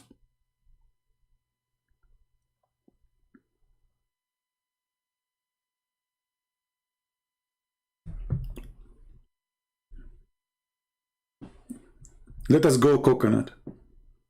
To line up every person who's ever existed and say, who is the last person I would follow telling me about God? It would be Muhammad. Again, not just because he's not performing miracles, not just because he doesn't have any evidence. It's because he has this amazing collection of features that make him the least reliable person in history. And it's not just the things I've mentioned already. It's other things like him just constantly getting revelations that have no purpose other than justifying than Allah giving him whatever desires he happens to have for that day. And so massive difference between God visibly appearing, giving orders, and you saying not following you, and someone saying I'm not following Muhammad because he's the most. Okay, we'll stop with David, otherwise we will stand forever here. Let us go to this guy. I just took little notes in the video. I moved the video. I don't listen to all of it. So this guy here, let us go in minute number 37 in my note. 37. Let us see what he will say. Were ordered to be killed and slaughtered and destroyed. And the other point that you made is that I'm trying to attack the Old Testament for its violence. That's not my point. Like, you completely misunderstood my point, David. My point is that how are you criticizing Muhammad sallallahu alaihi wasallam and the Quran? How are you criticizing us for abiding by this religion when these things are found in the Old Testament? Can you find me where in the Old Testament it says you can go and take the wife of your son? Can you find me in the Old Testament where it says you can fornicate? This is all in your religion. Can you show me in the Old Testament where it says you can rent a woman for 3 days, 3 nights? Can you show me in the Old Testament where it says that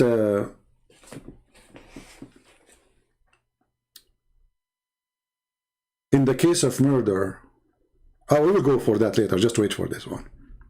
Just wait. And you don't consider Moses to be an evil person. You're the one who is inconsistent. I don't have a problem with the slavery that would have been practiced according to Mosaic law. I don't have a problem with many of these instances of violence and intolerance. The people who have a problem with it are atheists and liberals, the kinds of people that you are sometimes, fraternizing with on your YouTube channel. They're the ones who will criticize the Old Testament for those kinds of acts of violence and intolerance. I'm not saying that everything that's in the Old Testament is exactly true, because as Muslims we believe in tahrif, basically, that the older revelations have been modified and distorted and corrupted. And by the way, this is the view that is corroborated by Western scholarship. Western scholarship, he was just attacking the atheist, and now he take the atheist against what he say. Look how the stupidity. He says, I believe as a Muslim that I don't believe in the Old Testament because it's corrupted. So you idiot, if it is corrupted, so how you're a prophet? He say, I believe in thee and the one who sent thee. Remember carefully, he mentioned the Old Testament by name.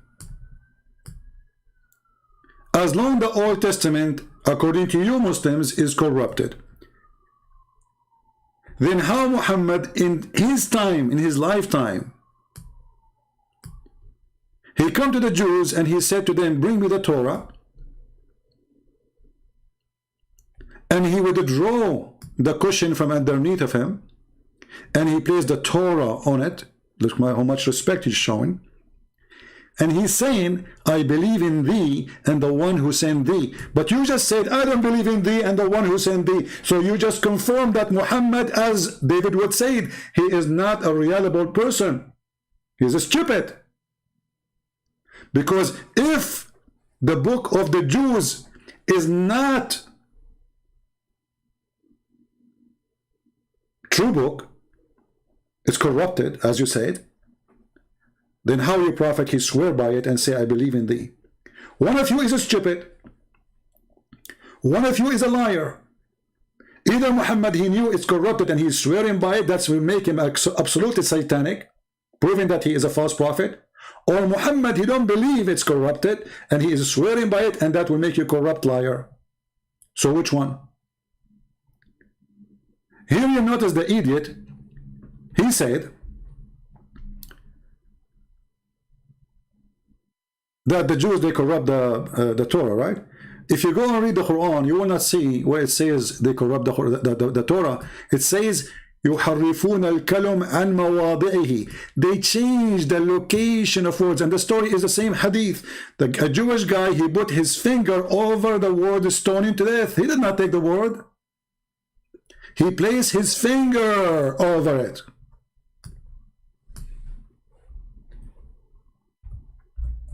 And I have a surprise for you, idiot.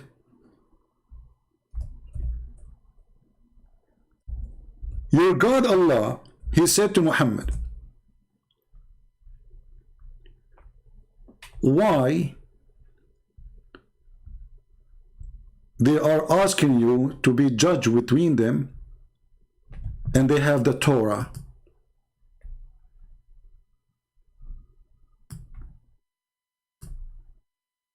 But why do they come to thee for decision, for judgment, when they have their own law before them, in the front of them? Do you see it?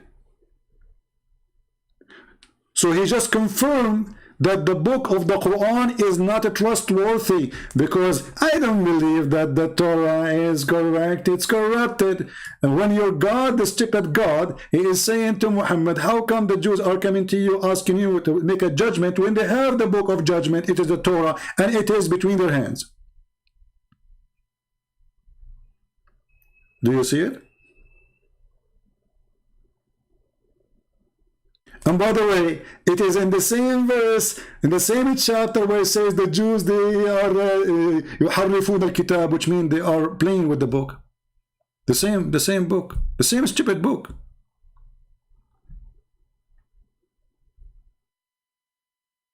Read it.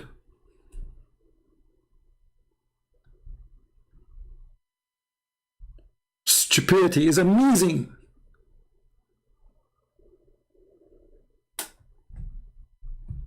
I mean, I cannot find Abdul, he have a little IQ to speak about. And actually, this, if we can call it a debate, this is a wonderful debate, because you just got your prophet busted.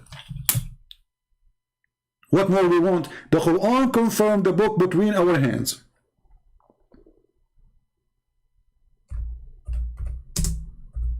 And he confirmed the gospel and the Torah. But this Abdul, he don't agree with the Quran. Is that your book?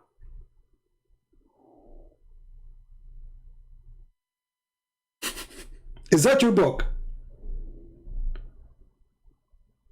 And as long you are making an argument that Jesus did not bring a law, if this is what the Christian adopt in the New Testament, so why you stupid God, he confirmed what Jesus brought in the gospel? And read it carefully. It says, confirming what is with them. He did not even use the word gospel, by the way. He did not even use the word Torah, which means whatever is with them. All the books with them, Allah, he confirmed. And we just showed you that Muhammad, he take an oath of it. So do the Quran confirm or does not confirm? Do you see the stupidity? And when this guy, he say and he speak that Quran and Islam brought a law, can you tell me the law of rape in the Quran? For sure there's no law, because Muhammad is a rapist.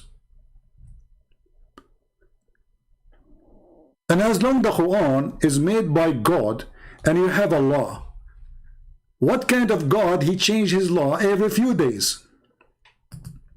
Let us read together, because I want to finish this video, otherwise it's going to take forever.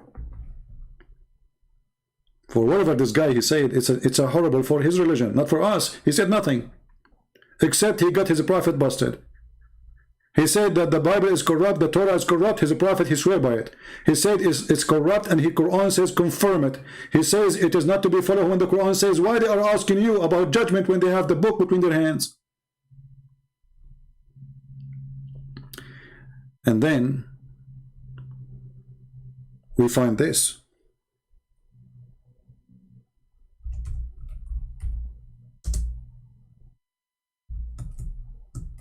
What a comedy.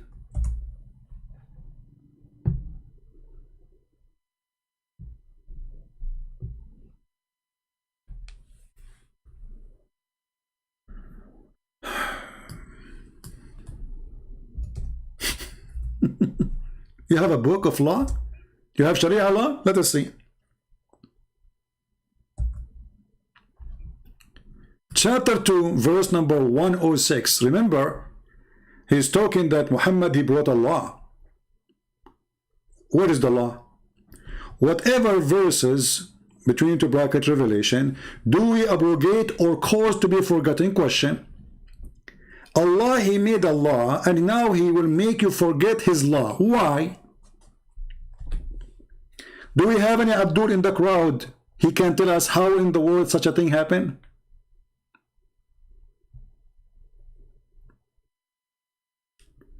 First of all, he just said that the Bible is corrupt, but based on this verse, the Quran is corrupt too. Because based on this verse, there is somebody, he make us to forget the law of God. Based on this verse, the one who calls us to forget is Allah. But this doesn't mean that Allah is a stupid mental psycho. He make a law, and then he wants us to forget the law he made. As an example, Allah, he made a law that women, she can give her breast to a stranger. The Muslim, they claim that a goat ate the Quran, and she ate with it the stoning to death and the breastfeeding for adult. Question: the goat, she ate the verses of a breastfeeding for adult. Did she eat your memory too? As long as you are saying we have a law and our law is preserved, well, the goat, she ate the paper. Did she eat your head? Did she go to every Muslim house and she eat her memory, his memory? And what kind of, he said to us, if Jesus is, then Jesus should condemn. Did Jesus say to a woman, if you see a man and he is not lawful for you, give him your breast and let him suckle it 10 different times? Is that a certified honorable teaching, or this is a perverted man making fun of his followers?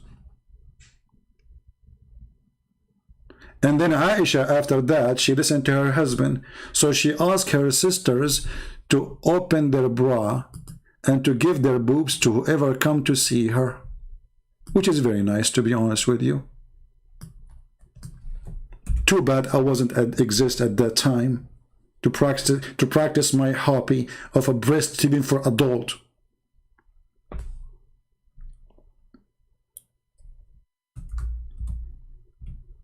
Is that a law of God? A woman, she give her boobs to a stranger? You will say, oh, this is only was a license for one. Your God, he made a license only for one woman, and it is a breastfeeding for adult? 10 times? He, by the way, why 10 times? What about 5 times? What about 2 times? I mean, do you think like 1 time will not do it? Like what will happen if we do, 10 times, 10 times? What about if it's 9.5? So now anyone when I come to Aisha, he have to go to her sisters and he have to suckle the sister of Aisha boobs 10 times. So when Abdul, he come to us and he say we have a prophet, he have Allah, he has God, and how he can criticize us. We go, we see how Jesus, he stand against all this garbage. What is this? Breastfeeding for adult, it's a revelation from God. Secondly, when the goat, she ate the stoning to death verses, why we cannot find it in the Quran? Is that something Muhammad, he took from the Jews, and we just showed you the verse where Muhammad, or the hadith, where Muhammad, he took the Torah and he swear by it?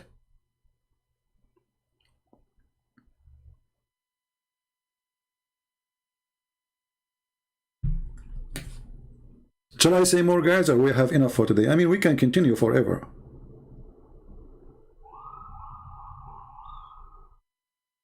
You know what I mean?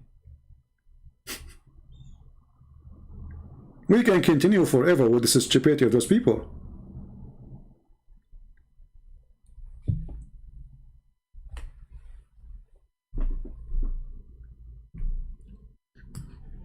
This guy, he said in the video, I have in my note here in the minute 41, I think. Let's see. You see, I was just going over the video, like just I moved the mouse. I'm not going to listen to everything. And whatever he say in that moment, I save it. Minute 41. 41. Let us go to 41.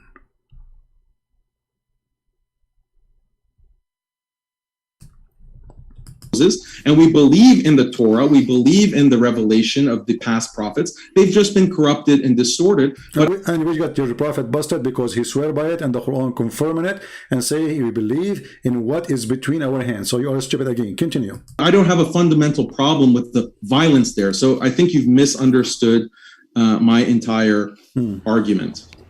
You got it. We'll kick it over to Also, David. wait, I have 30 seconds. Can I just say one No. He just remembers something. He just remembers something. Listen carefully. more thing? Sure. Sorry.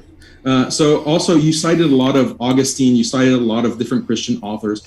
I don't think that's really relevant because I can also cite many Christian authors who said very intolerant things, and Christian emperors, Theodosius, who was very intolerant. You see here the stupidity is, I can recite Christian who say intolerant things. We are talking about God teaching. We are talking about Jesus teaching. And you are talking, okay, Christian Prince, he says something. What does this have to do with Christ? Look what he will say now. Tolerant with his policies. You have to go back to the original sources because that's how you criticize Islam. You look at the Prophet, peace be upon him. So when you're justifying just war theory and so forth, place it in Jesus's actual teachings. Thank you very much. We place it in Jesus' actual teaching and we place it in Muhammad's actual teaching. So the actual teaching of Muhammad to go and attack the tribe of Safiya, and then he killed the husband, the brother, she was a bride, and the father, and then he raped her before he left the town.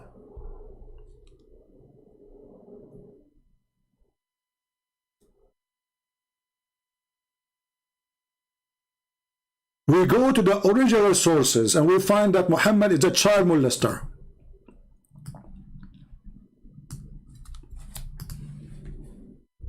Who have a sexual desire after a child. She is 6 years old. We find that Muhammad, he encouraged his men to go after children to rape them, claiming that they are more fun.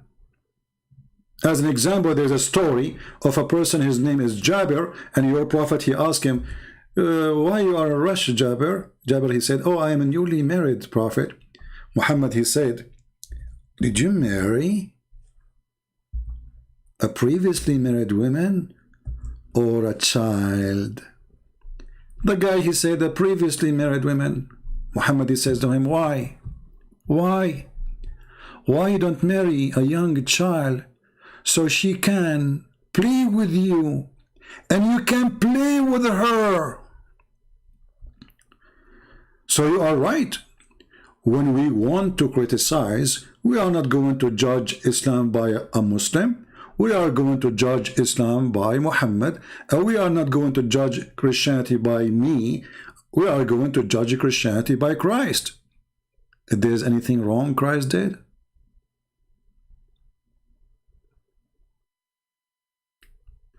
when the man, he answered his prophet, he said to him, well, I dislike to marry a child like the orphan I have in my house.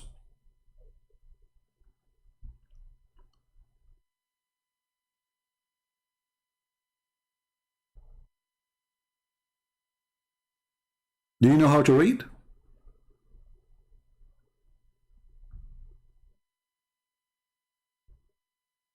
Read carefully what the man, he responded to the perverted Prophet Muhammad. He asked him, did you get married, Jabir? He replied, yes. He asked, is she a virgin or a matron? What kind of a question this question is? Here you see how low this man is. Why you are asking about the status of the vagina of the wife?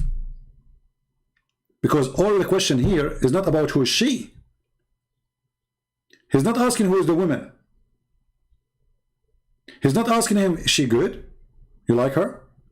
He's asking how her vagina now.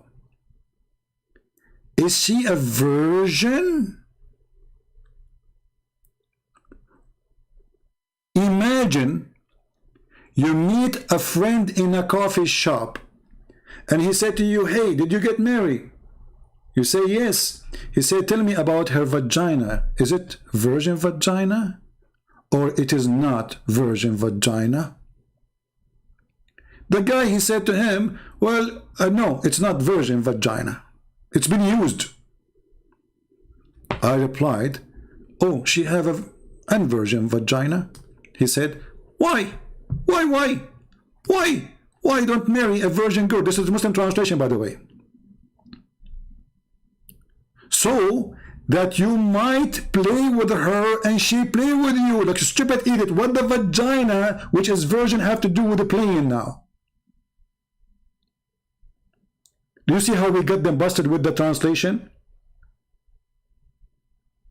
It is, yes, it's about a virgin, but it's about a child. Because if the woman, she is widow, or a woman she have previously married, or a woman she is a virgin, still you can play with her. So what the problem? So do you think if the woman she have a previously used vagina, you cannot play with her? Like, that's it? When the women, they lose their virginity, they don't play?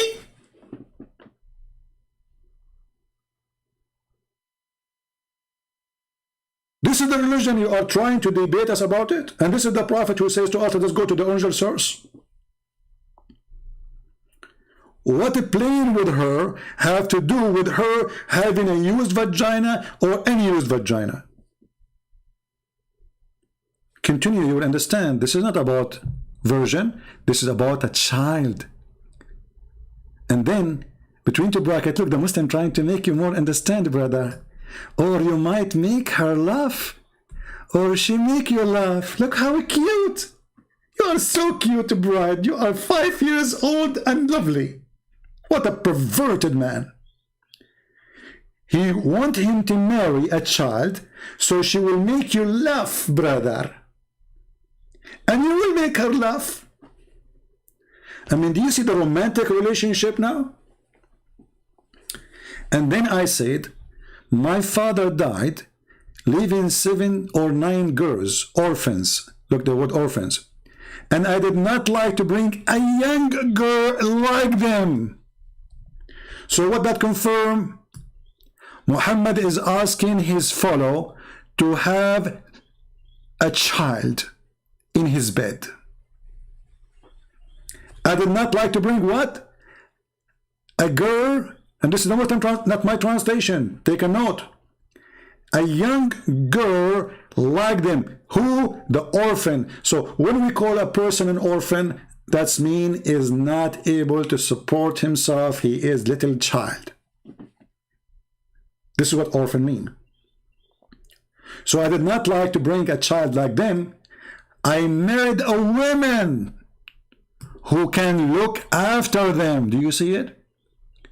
So don't criticize, criticize by the original sources. Well, this is the original sources. And this is Sahih al-Bukhari. Because I know you will say, you will touch your nose, and then you touch your ass, and then you scratch yourself, and then you take a booger, and then you put it in your mouth, and then you say, I heard nothing. No, you heard it. This is al-Bukhari.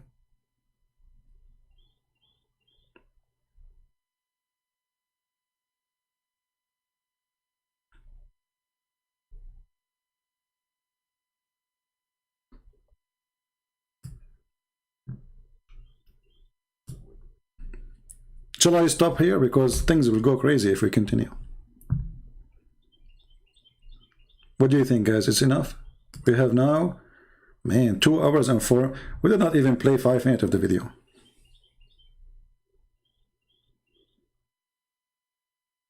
It doesn't say Jabir, it says Jabir. You're an idiot. Guys, I do not know Arabic. I mean, so why my English is funny? So what is my language? It doesn't say Zabir, it says Jabir.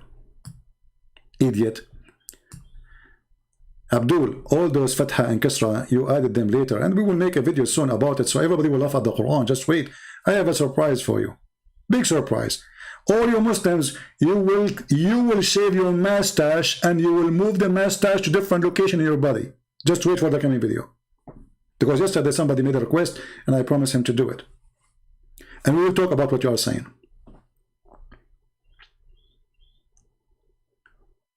How in the world this can be a religion?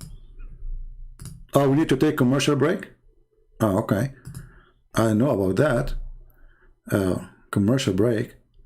Shall we take commercial break? I don't know.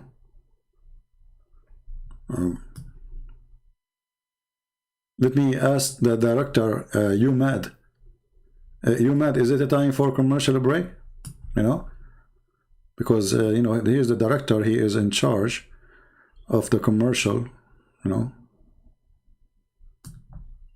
what do you want to say to us? Whatever debate you want. Commercial break. Hello, Habibis. If you would like to support Christian Prince, please go to Patreon and show your support. www.patreon.com/Christian Prince.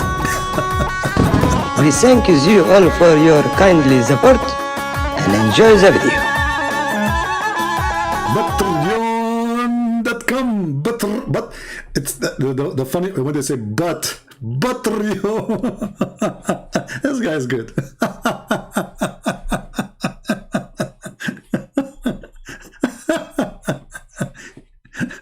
It's really priced as commercial break. Imagine we play this in CNN or Fox News, like www.patreon Christian Prince. That's so good. And by the way, this is from Sahih Bukhari too. The Patreon can be found in Sahih Bukhari. Hold on. You see, speaking about donation, have you ever heard of a God saying to the followers, give me a mortgage? Why Allah cannot make gold come from the ground? This is a verse Mimi Hijab, after he debated David Wood, he went online 2 hours after, 3 hours after actually. He did not sleep, the guy. He was so excited because now it's time to collect money. I just showed the Muslims I can debate David Wood. So he said to them, brothers, sisters, this is Ali Dawa was talking. Who is going? We are the one who is protecting Islam. 170-something thousand left Islam last year, brother. We are the one who is defending Islam. Who is going to give a mortgage? And then the Mimi Hijab, he took the microphone and he says, who is going to give Allah a beautiful loan? And then Allah will double to his credit multiple times. So we give a loan to Allah by giving it to Mimi Hijab. Do you see the fraud and the scam? What kind of God? He is begging for money. You see, if somebody says, hey guys, help us in donation, he is a human, he need to pay for gas, he need to pay for food, he need to make living. This is Allah. So Allah is, who is going to give Allah a mortgage? So Allah will give him, okay, is that a metaphorical? No, it's a money. And Muhammad, he promised those who gave him mortgage, which is he will not pay back, that he will be in a corner lot in heaven. He promised them heaven. You see, the Muslim, they say to you that the Pope of the Catholic, he promised people like in a certain time to go to heaven if they give money. And he gave them his signature. This is in the Quran. And this is a fake news.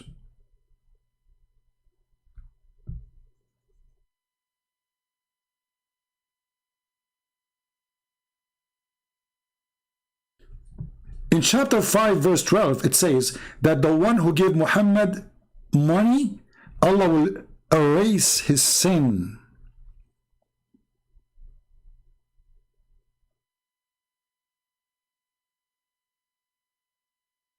And this is supposed it was given to the Jews. So according to Islam, the one, erasing sin started with the Jews. If you pay money, Allah erase your sin.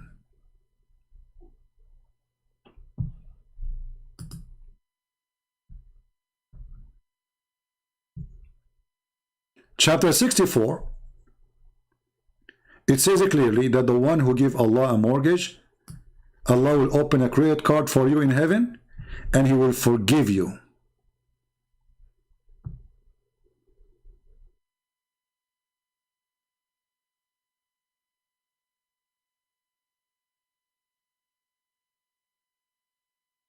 Well, my friend, I did not hear the whole I don't call this though. Those are kids. I did not hear the whole thing. I go over the video. I move the mouse. I have no time. I was sitting, doing some more work translating the Quran. So I said, let me see what happened yesterday. And I was moving the video, and I stopped here, and I skipped most of the talk. David Wood. Actually, I stopped only twice with David Wood talking. But anyway, here you see how silly, how stupid this religion, and how silly their argument is. In the same time, David Wood, he asked him, how come Muhammad, he don't have a miracle? I don't know if he answered. Did he answer that? As I said, I did not watch the whole video. David Wood, he said to him, how come Muhammad, he don't have any miracle to prove that he is a messenger of God? I'm not sure if he answered that ever. If you go in the Quran, you will find that it's chapter 13, and this is the end of the Quran. Chapter 13, by the way, somebody might say, well, it says chapter 13, so how this is in the end of the Quran? My friend, Muslims agree that the Quran they have today is not according to revelation. And this is one of the funny things about that the Quran says those who change location of verses or words, they are corrupting the book. But that's what the Muslims do. So in chapter 13, which I think is a chapter 96 in the original according to Revelation.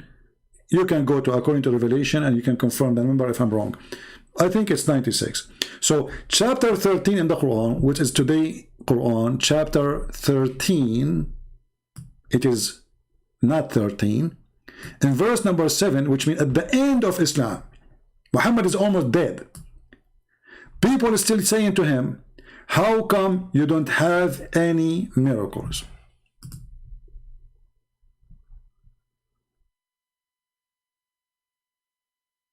Right?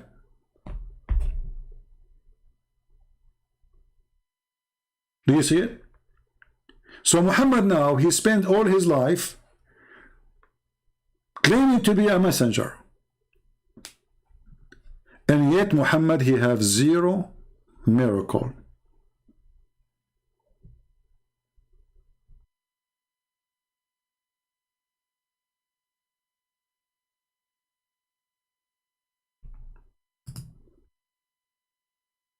So you tell me that you have a law. What law? Where is the law? Where is the law in the Quran? And when Allah, he says, Allah, he cause you to forget the Quran, and Allah, he will make a better Quran. Have you ever heard of such a thing? When we speak about Muhammad, he have a law, violence law or not violence law, who care? The end of the day is a stupid religion.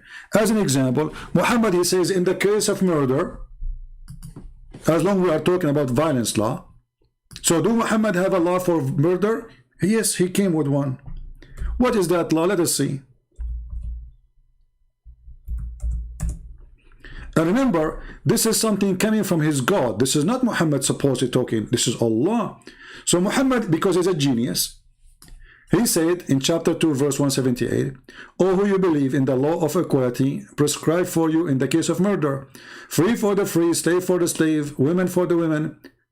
Okay, so Allah, he gave a law. But look at this stupid law. If you kill my wife, I kill your wife. If you kill my slave, I kill your slave. So which means the killer is still free. In the top of that, just to show you that Muhammad is a fraud, if Allah, he gave a law for murder, have you ever heard of a God, he changed his law second day?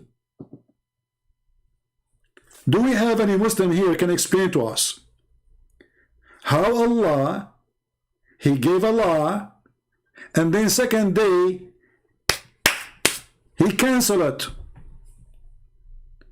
Is your God Allah Joe Biden, he forgot? This is a law in the case of murder. So nothing changed. Murder is a murder. Correct? If you ask any Muslim, he will say, this verse is abrogated. Like, why you want to abrogate the verse? It is in the case of murder. What happened? Did your God find out that this law is stupid? To understand what's happening here, we go to the other verse, brother.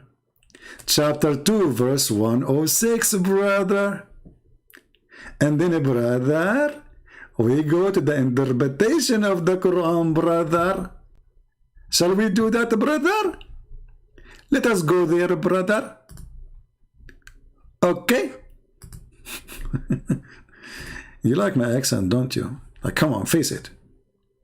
So, chapter 2, verse 106. What is happening here? Let us understand the Quran, amazing book of Allah. It's for sure coming from the true God. You will not believe it how important this story is. Look what Muhammad was doing. Remember, Muhammad have Allah, and Allah is coming from his God. But what Muhammad do, he give Allah in the morning, he changed his mind afternoon. When the disbelievers began to dared the matter of obligation, saying that one day Muhammad he enjoined his companion to one thing, then the next day he forbid it.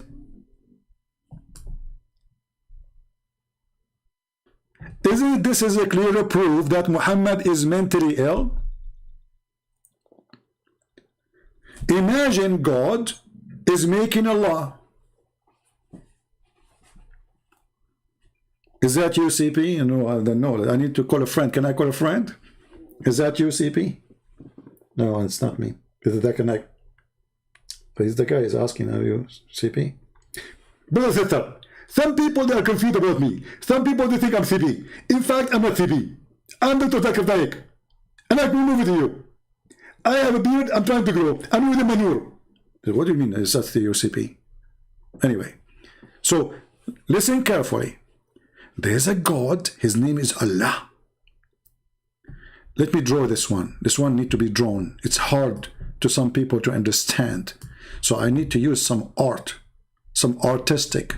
It's time for art, brothers and sisters. So you can able to digest the logic of Islam, brother. It's very hard to digest such a teaching. So there is a God. His name is Allah. He lives in the blue sky. Allah is not blue, but he lives in the blue sky, okay? In the top of the blue sky. This is the blue sky, okay? And Allah is there. I want to draw him in white, but the background is white, so you will not be able to see Allah. So excuse me, Allah, I have to color you. I will use a color you like. Usually it's pink, but I don't have it. So this is Allah, brother. And he is sitting in the top of his chair, as the Quran says. And the chair is carried by 8 angels. Each one of them have 4 faces. A face of an eagle, a face of a lion, a face of whatever face.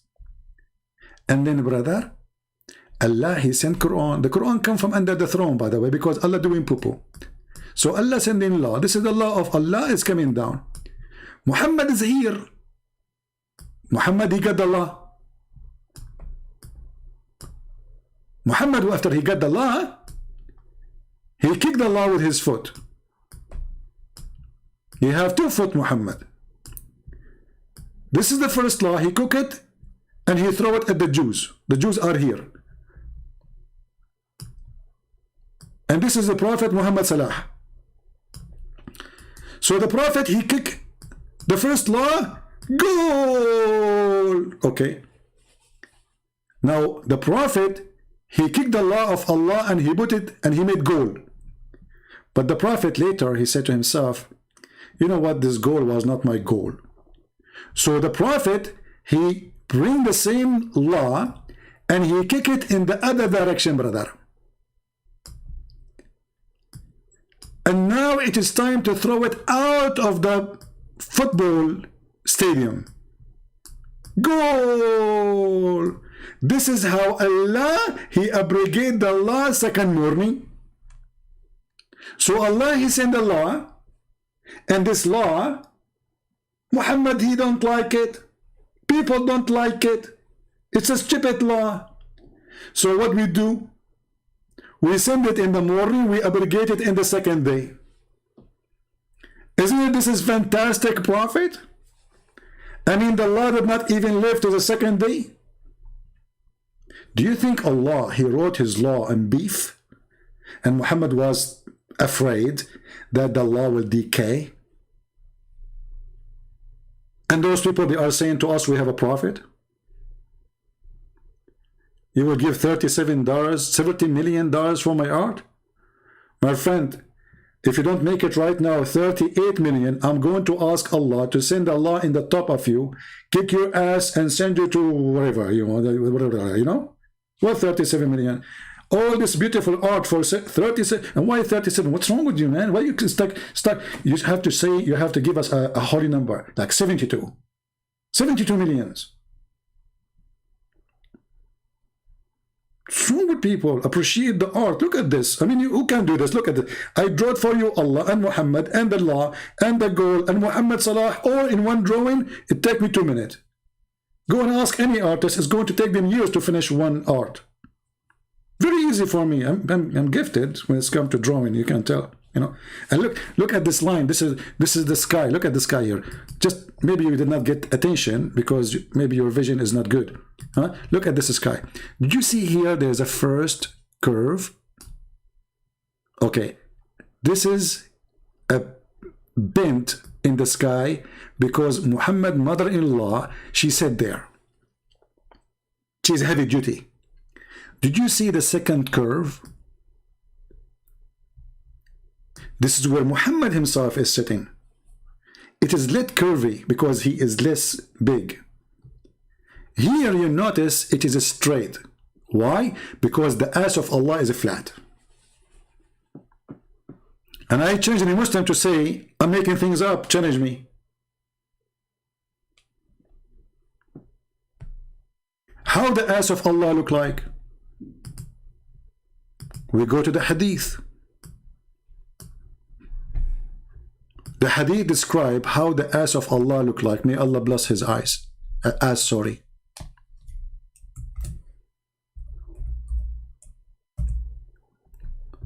Read, Abdul, read. This is your God describing how his ass is. The Prophet said, I have told you so much about Allah the Dajjal, the Antichrist, and I am afraid that you may not understand. Look, Muhammad is afraid now. Don't, Muhammad, you are brave. Come on, don't be afraid. Christian Prince, he's not afraid from war. He's afraid that his followers are a bunch of idiots and they won't understand. Okay, I agree with you. The Antichrist is short, hinted, woolly-haired, one-eyed, and an eye sightless, neither protruding nor deep-seated. Do you see the word deep-seated? Take a note here. Later we will find that the deep-seated guy is exactly how Allah looked like, except the eye is different. Read carefully. If you are confused about him, know that your Lord is not one-eyed. So what the only difference is?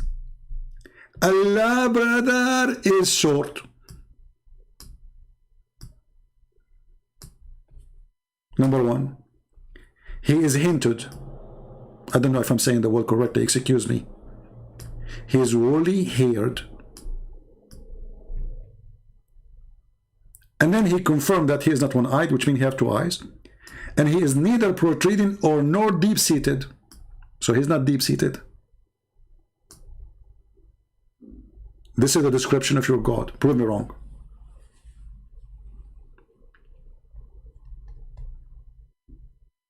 We go back now to the Allah, Prophet, and his God, who he received inspiration from Allah, and he made Allah, and the second day he forbid it. Isn't it this is a clear sign that Muhammad is coming from God? I mean, think about it and be honest. I finally catch CP live and I am dying laughing. Well, as long as you are not a female, I am fine with that. Oh boy. Sometimes you get scared here with comments. When the disbeliever began to deride the matter of abrogation, saying that Allah, that Muhammad enjoy his companion one thing and this next day he forbid it, Allah, he decided to refute them. Look at man, this is deep. I mean, think about it. All of you are, you don't even have a brain. All of you are not smart. Allah is the only smart person here. Look at the refutation. He got them busted in a second. Allah, He revealed the following. And whatever verse is the conditional particle and has been revealed containing a judgment to abrogate either together or with its recite or not with the only judgment, but it is ritual continues. What the heck is that? I mean, and you ask me why Sam Shamoun, he lost his hair? Because he was reading this. Sam Shamoun is so smart person. He was looking at it. He said, hey Sam, stop looking at this verse. I came after 2 hours. I found some hair in his shoulders. I said, Sam, do you want to go out, go somewhere? He said, no, I need to think about this. This is very deep. I came 3 hours after. I found half his hair is gone. I said, Sam Shamoun, you need to go out. It's time to leave, man. He said, no, look at this. I was afraid that he will convert to Islam. But it's his hair who converted to Islam. His hair left his head.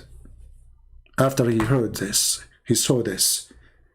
He said to himself, like, his hair was looking and like, wow. And you know when you say wow, hair will come from your head, you know. Try it right now. Go to the mirror, say wow, but big. Like, you have to say big wow because this is big, you know. This is not like a small wow, you know. It's not like a cat mean meow. It have to be a very big, extremely big. So he looked this and like, what is this? It God revealed, and whatever verse is a conditional particle. What is that? That has been revealed. The verse containing a judgment.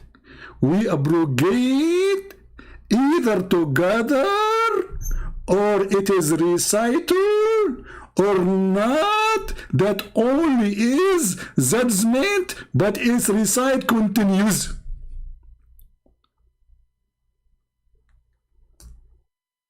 I cannot say more.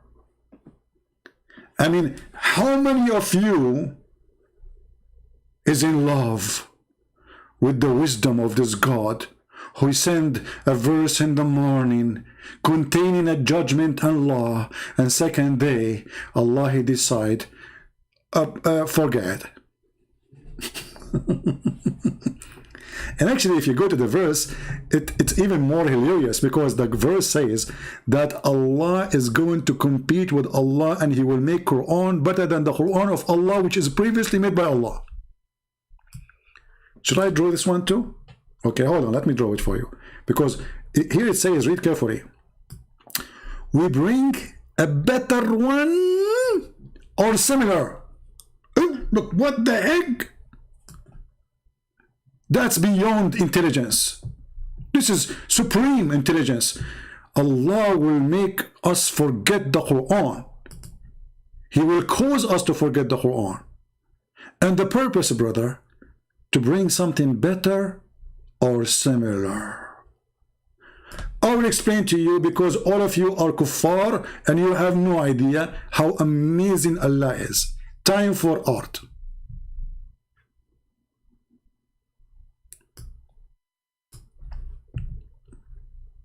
How many of you like my art? Be honest with me. Come on.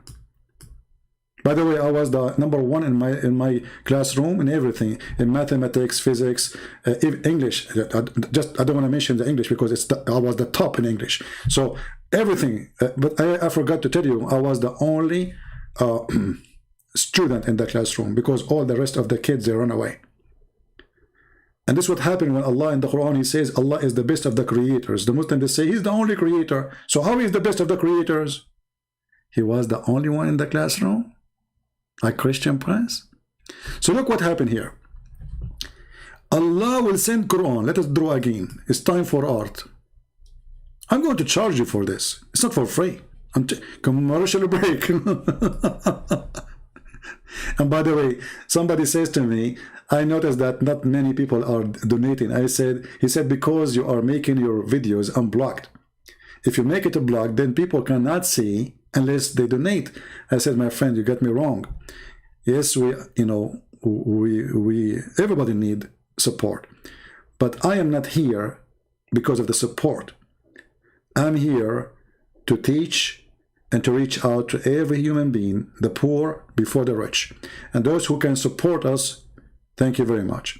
And those who cannot, thank you very much too. They cannot anyway. So we are not here going to make a video blocked and make it only available for those who have money. We are not doing business here. My service is for free for everybody. So those who donate or they don't, for me, they are equal. However, for sure, those who support, that means they are showing that they mean it and they are truthful. So this is an answer for the one who said. Now we go back to the topic. So Allah, He made Quran. This is the first Quran Allah He made. Look at this art here, look. This is the first Quran, brother.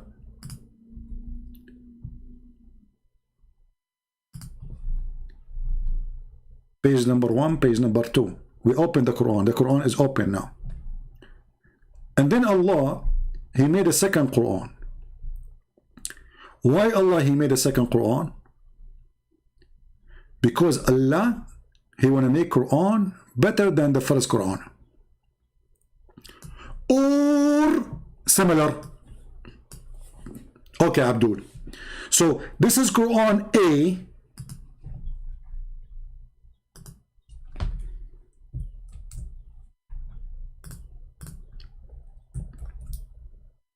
Why this thing is not working? I'm typing in Arabic, hold on.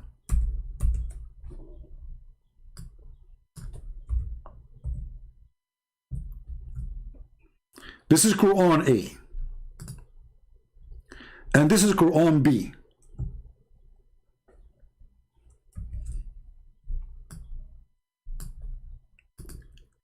The reason Allah He made Quran A, because Muhammad He needs Quran right now. So you can say Allah was like, it's urgent. I will send Muhammad Quran. Then after Allah, He sent Quran A to Muhammad, and let us put Allah in His throne. Hold on, we forgot Allah. That will be cheating. We have to mention the one who made the Quran. He's here in the chair. This is Allah. He is sitting on the chair. It's a lazy boy chair, so Allah sitting there. So now Allah, He sent Quran A and Quran B. But when Allah He sent Quran A, He noticed that Quran A is not that good. So He said to Himself, I'm going to send something better or similar. Better or similar. And that will make it BS.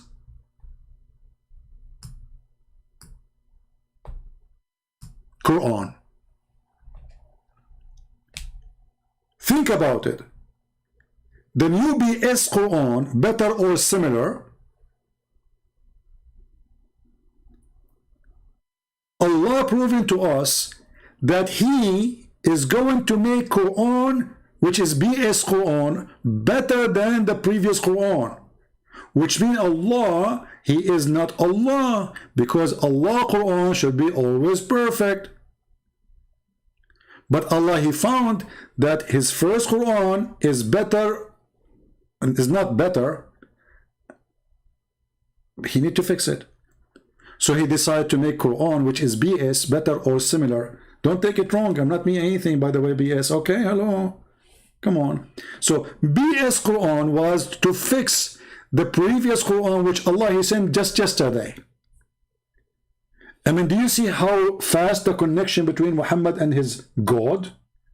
The God He sent the Quran yesterday, Allah He sent the BS Quran to fix the previous Quran, because the previous Quran is not good as the second Quran. What is making it more stupid is going to send a similar Quran. So why you are for abrogating the first Quran if it's a similar Quran?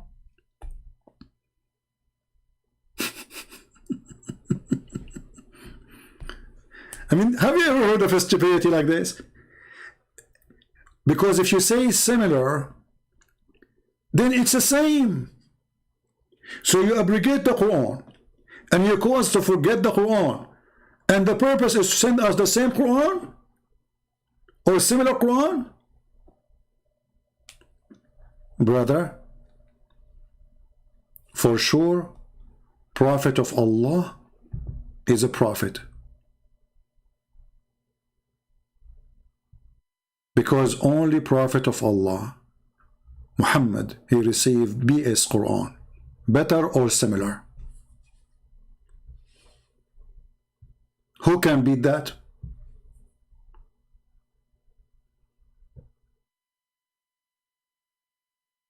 Nobody. We have to be honest here. Yeah, exactly. It takes the angels 1,000 years to deliver a message, to go up 1,000, to go down 2,000 years. So how Muhammad received an order by the morning, and then second day he received different order opposing? Remember, it's not just different order, it is the opposite order, canceling the first one and getting a new one which is opposing the first one. When I say stupidity is amazing, we mean it. And you have to accept it. So I'm going to stand here because this will be endless. I mean, we stop here better than keep going. Otherwise, we will stay here for the coming, 10 hours. Yesterday, I stayed for 4 hours in the same day. I mean, we did not even pass 24 hours. And now we are doing another 2 and 36 minutes. So I better stop here with the BS Quran.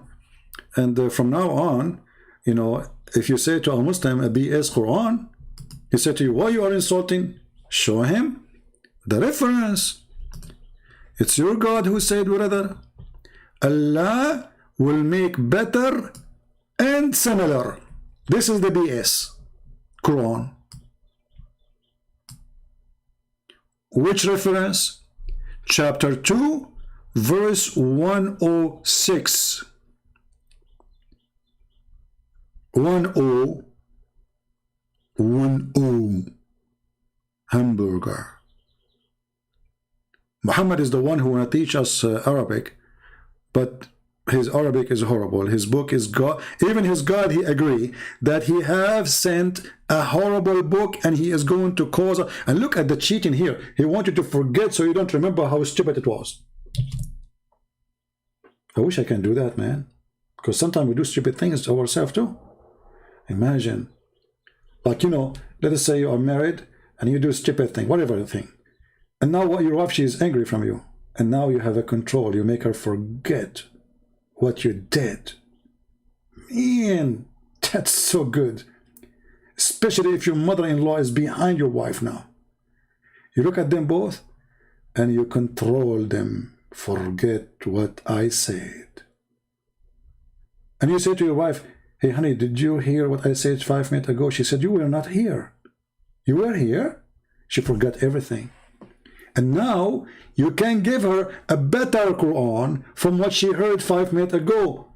And that the new Quran you will give her is the BS. So with the BS Quran, we say to you, thank you for being here. And I hope you will not have a BS weekend, because we have enough BS Muhammad. And and we don't want to end with let us go Brandon. We want to end with the commercial break maybe, because that is more legal. And by the way, this guy who is telling us about Allah and the law of Allah and Muhammad is a prophet of Allah, I am worried, brother, because soon I'm going to go to the bathroom. I'm not sure what I will do there. I can tell you later. But it is kind of interesting. It says, yeah, when you give the adhan, the shaitan, he not only runs, but the hadith says, lahu durat. You know what durat is? Durat is... Now I just taught you something through Allah, how to make fart using your hand. So I want every one of you, get your children and practice something according to Allah is lawful. You put your mouth on your hand. You blow air in your mouth and don't let it go until you have enough air. And then you blow it all the way until your mouth cannot take it no more. And that is the fart of Shaitan. He runs, and as he's running, his fart comes out. Lahu. Hey brother, is that the fart of this guy was debating David Wood, or this is different standard of fart? I'm just asking. Durat. I'm not making this the hadith. He's not making it. This is hadith, the prophet, the scientist, the logic, the religion, the God. Allah, he told Muhammad this message. He said, how Muhammad knew this? Allah, should I draw this one too? Allah, he sent the message to Prophet Muhammad. He says, Muhammad, urgent, urgent, urgent. Muhammad, he opened, he says in the top secret, fart information. Muhammad, he opened the paper to read the letter of Allah, which is sealed by wax. Okay, come on, stamp, top secret. He opened and it shows him how Shaitan he fought. And then now the Prophet, he knew that Shaitan he fought when Muslim they pray to Allah. And listen to the ahadith, like you first, you know what the deen is about. The deen is about getting the Shaitan away from you. So you go into the toilet, Bismillahi Allahumma inni a'udhu bika min al-khubuthi wal khaba'ith. Brother, is that abrogated law? Or we can still use it, like when we go to the bathroom? Because as you see your Prophet, he says something in the morning, he changes. Is that a law or a rule work for morning poo-poo or afternoon poo-poo? I mean, I'm just asking because time change everything. Allah protect me from these devils. You go in there with your left foot. The left foot you went in, you get a reward for that. You're in the toilet, Shaitan can't see you anymore. That's in a hadith. Guys, I have to go and get reward. Give me a second, okay? Honestly, I need to go to, because my reward is waiting for me in the bathroom. The second you got there, brother, with your left foot, you got a reward, brother. And that person was debating David Wood about logic, about law. What the heck is that? Second you enter with the left foot, you got reward? Hey guys, what do you think if we make a bathroom reward party as Muslims? So what we do, like we bring like 1,000 Muslim and we rent a bathroom, big one, public one. And all day you do nothing. You get in with the left room, you get out. You get in with the left room. By the end of the day, do you know how much reward you can get? I mean, you will not work for the coming century. You go to the bank, you find your account is full of money. Anymore, that's in a hadith, right? If you don't say the dua, what happens is the Shaitan not only comes inside, but the hadith of Tirmidhi says he plays with your bowels. That is dangerous. The Prophet, he knew what is happening in your anus as we speak. He knew it. And this is what the Quran is saying. Allah will send something better. This is the better. This is the BS Quran. The BS information Muhammad he just received is abrogating the BS previously. And this BS, it is about farting and about your anus and what Shaitan is doing to your anus. So thanks to Allah and His Prophet, otherwise our anus was at risk. But now we know how to protect our anus. We go with the left foot. And then we say certain words. And then the second you say certain words, you will become invisible. Brother? In a hadith, right? If you don't say the dua, what happens is the Shaitan not only comes inside, but the hadith of Tirmidhi says he plays with your bowels. He plays with your bowels. So you're inside there, you're thinking you're going to be out there in 5 minutes. He's taking you 20 minutes and you're still not halfway there. You know what? I mean, do you see the music in the background? I don't know, most of you are not getting attention because your ears is not musical like mine. I'm thinking to convert to Islam just because of the music. Like, what is that? I mean, look at the music they put in the background. Like, what is that? Allahumma inni a'udhu bika min al-khubuthi wal khaba'ith. So Allah protect me from these devils. You go in there with your left foot. The left foot you went in, you get a reward for that. You're in the toilet, Shaitan can't see you anymore. He can't see you. You become invisible. This is what happened. I went last time to get my new gun license. I went inside and I made a mistake. I entered to the government building with the left foot. They call me. They call my number. And I went there, I sit in the chair in front of the lady there, and she kept calling me. She could not see me, brother. And I was saying, like, I'm here, I'm here. She heard my voice, she was looking, where's the guy? Where is the guy? I said, I'm sitting in front of you. And she was looking like, where? I said, I am in front of you. And then she extended her hand, and she, you know, I mean, she don't mean it. She put her finger on my nose, because this is where the voice is coming from, my nose, not because after you became invisible, the only things is working is the holes in your nose, you know, so the voice comes from there. So I was saying, I'm here, you know. So I became invisible. She did not saw me. I said, how? She got scared. She said, are you a genie or something? I said, I'm not a genie, and I am not in the ball. She said, prove it.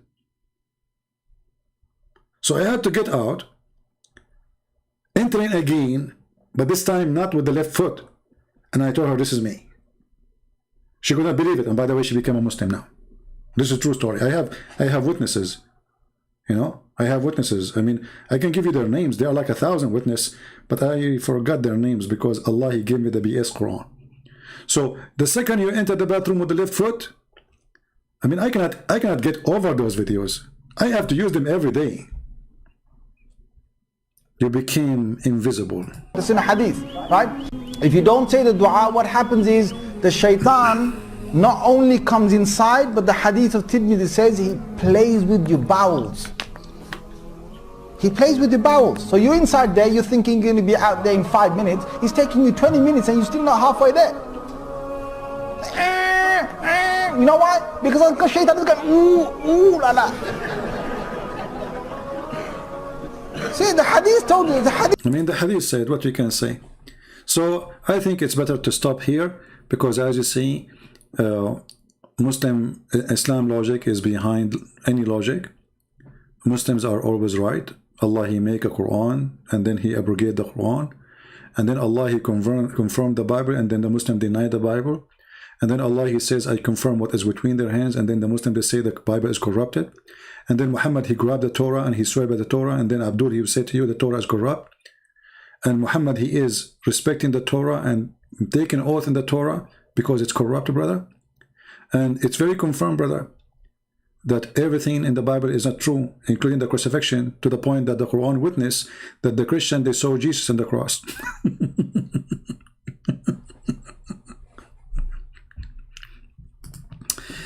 If you are Chinese, you have to be proud, because there's a Chinese word or sentence I learned since I was a very little kid. I cannot forget about it. It's stuck with me. He left as a donkey. He never came back as a horse. So if you think you can make Muhammad a horse, you are dreaming. Thank you for being here. May the Lord bless you all. Download my video, share it. It's for you. Take care and God bless. Christ is Lord. Islam is false. And God bless you. Have a great weekend.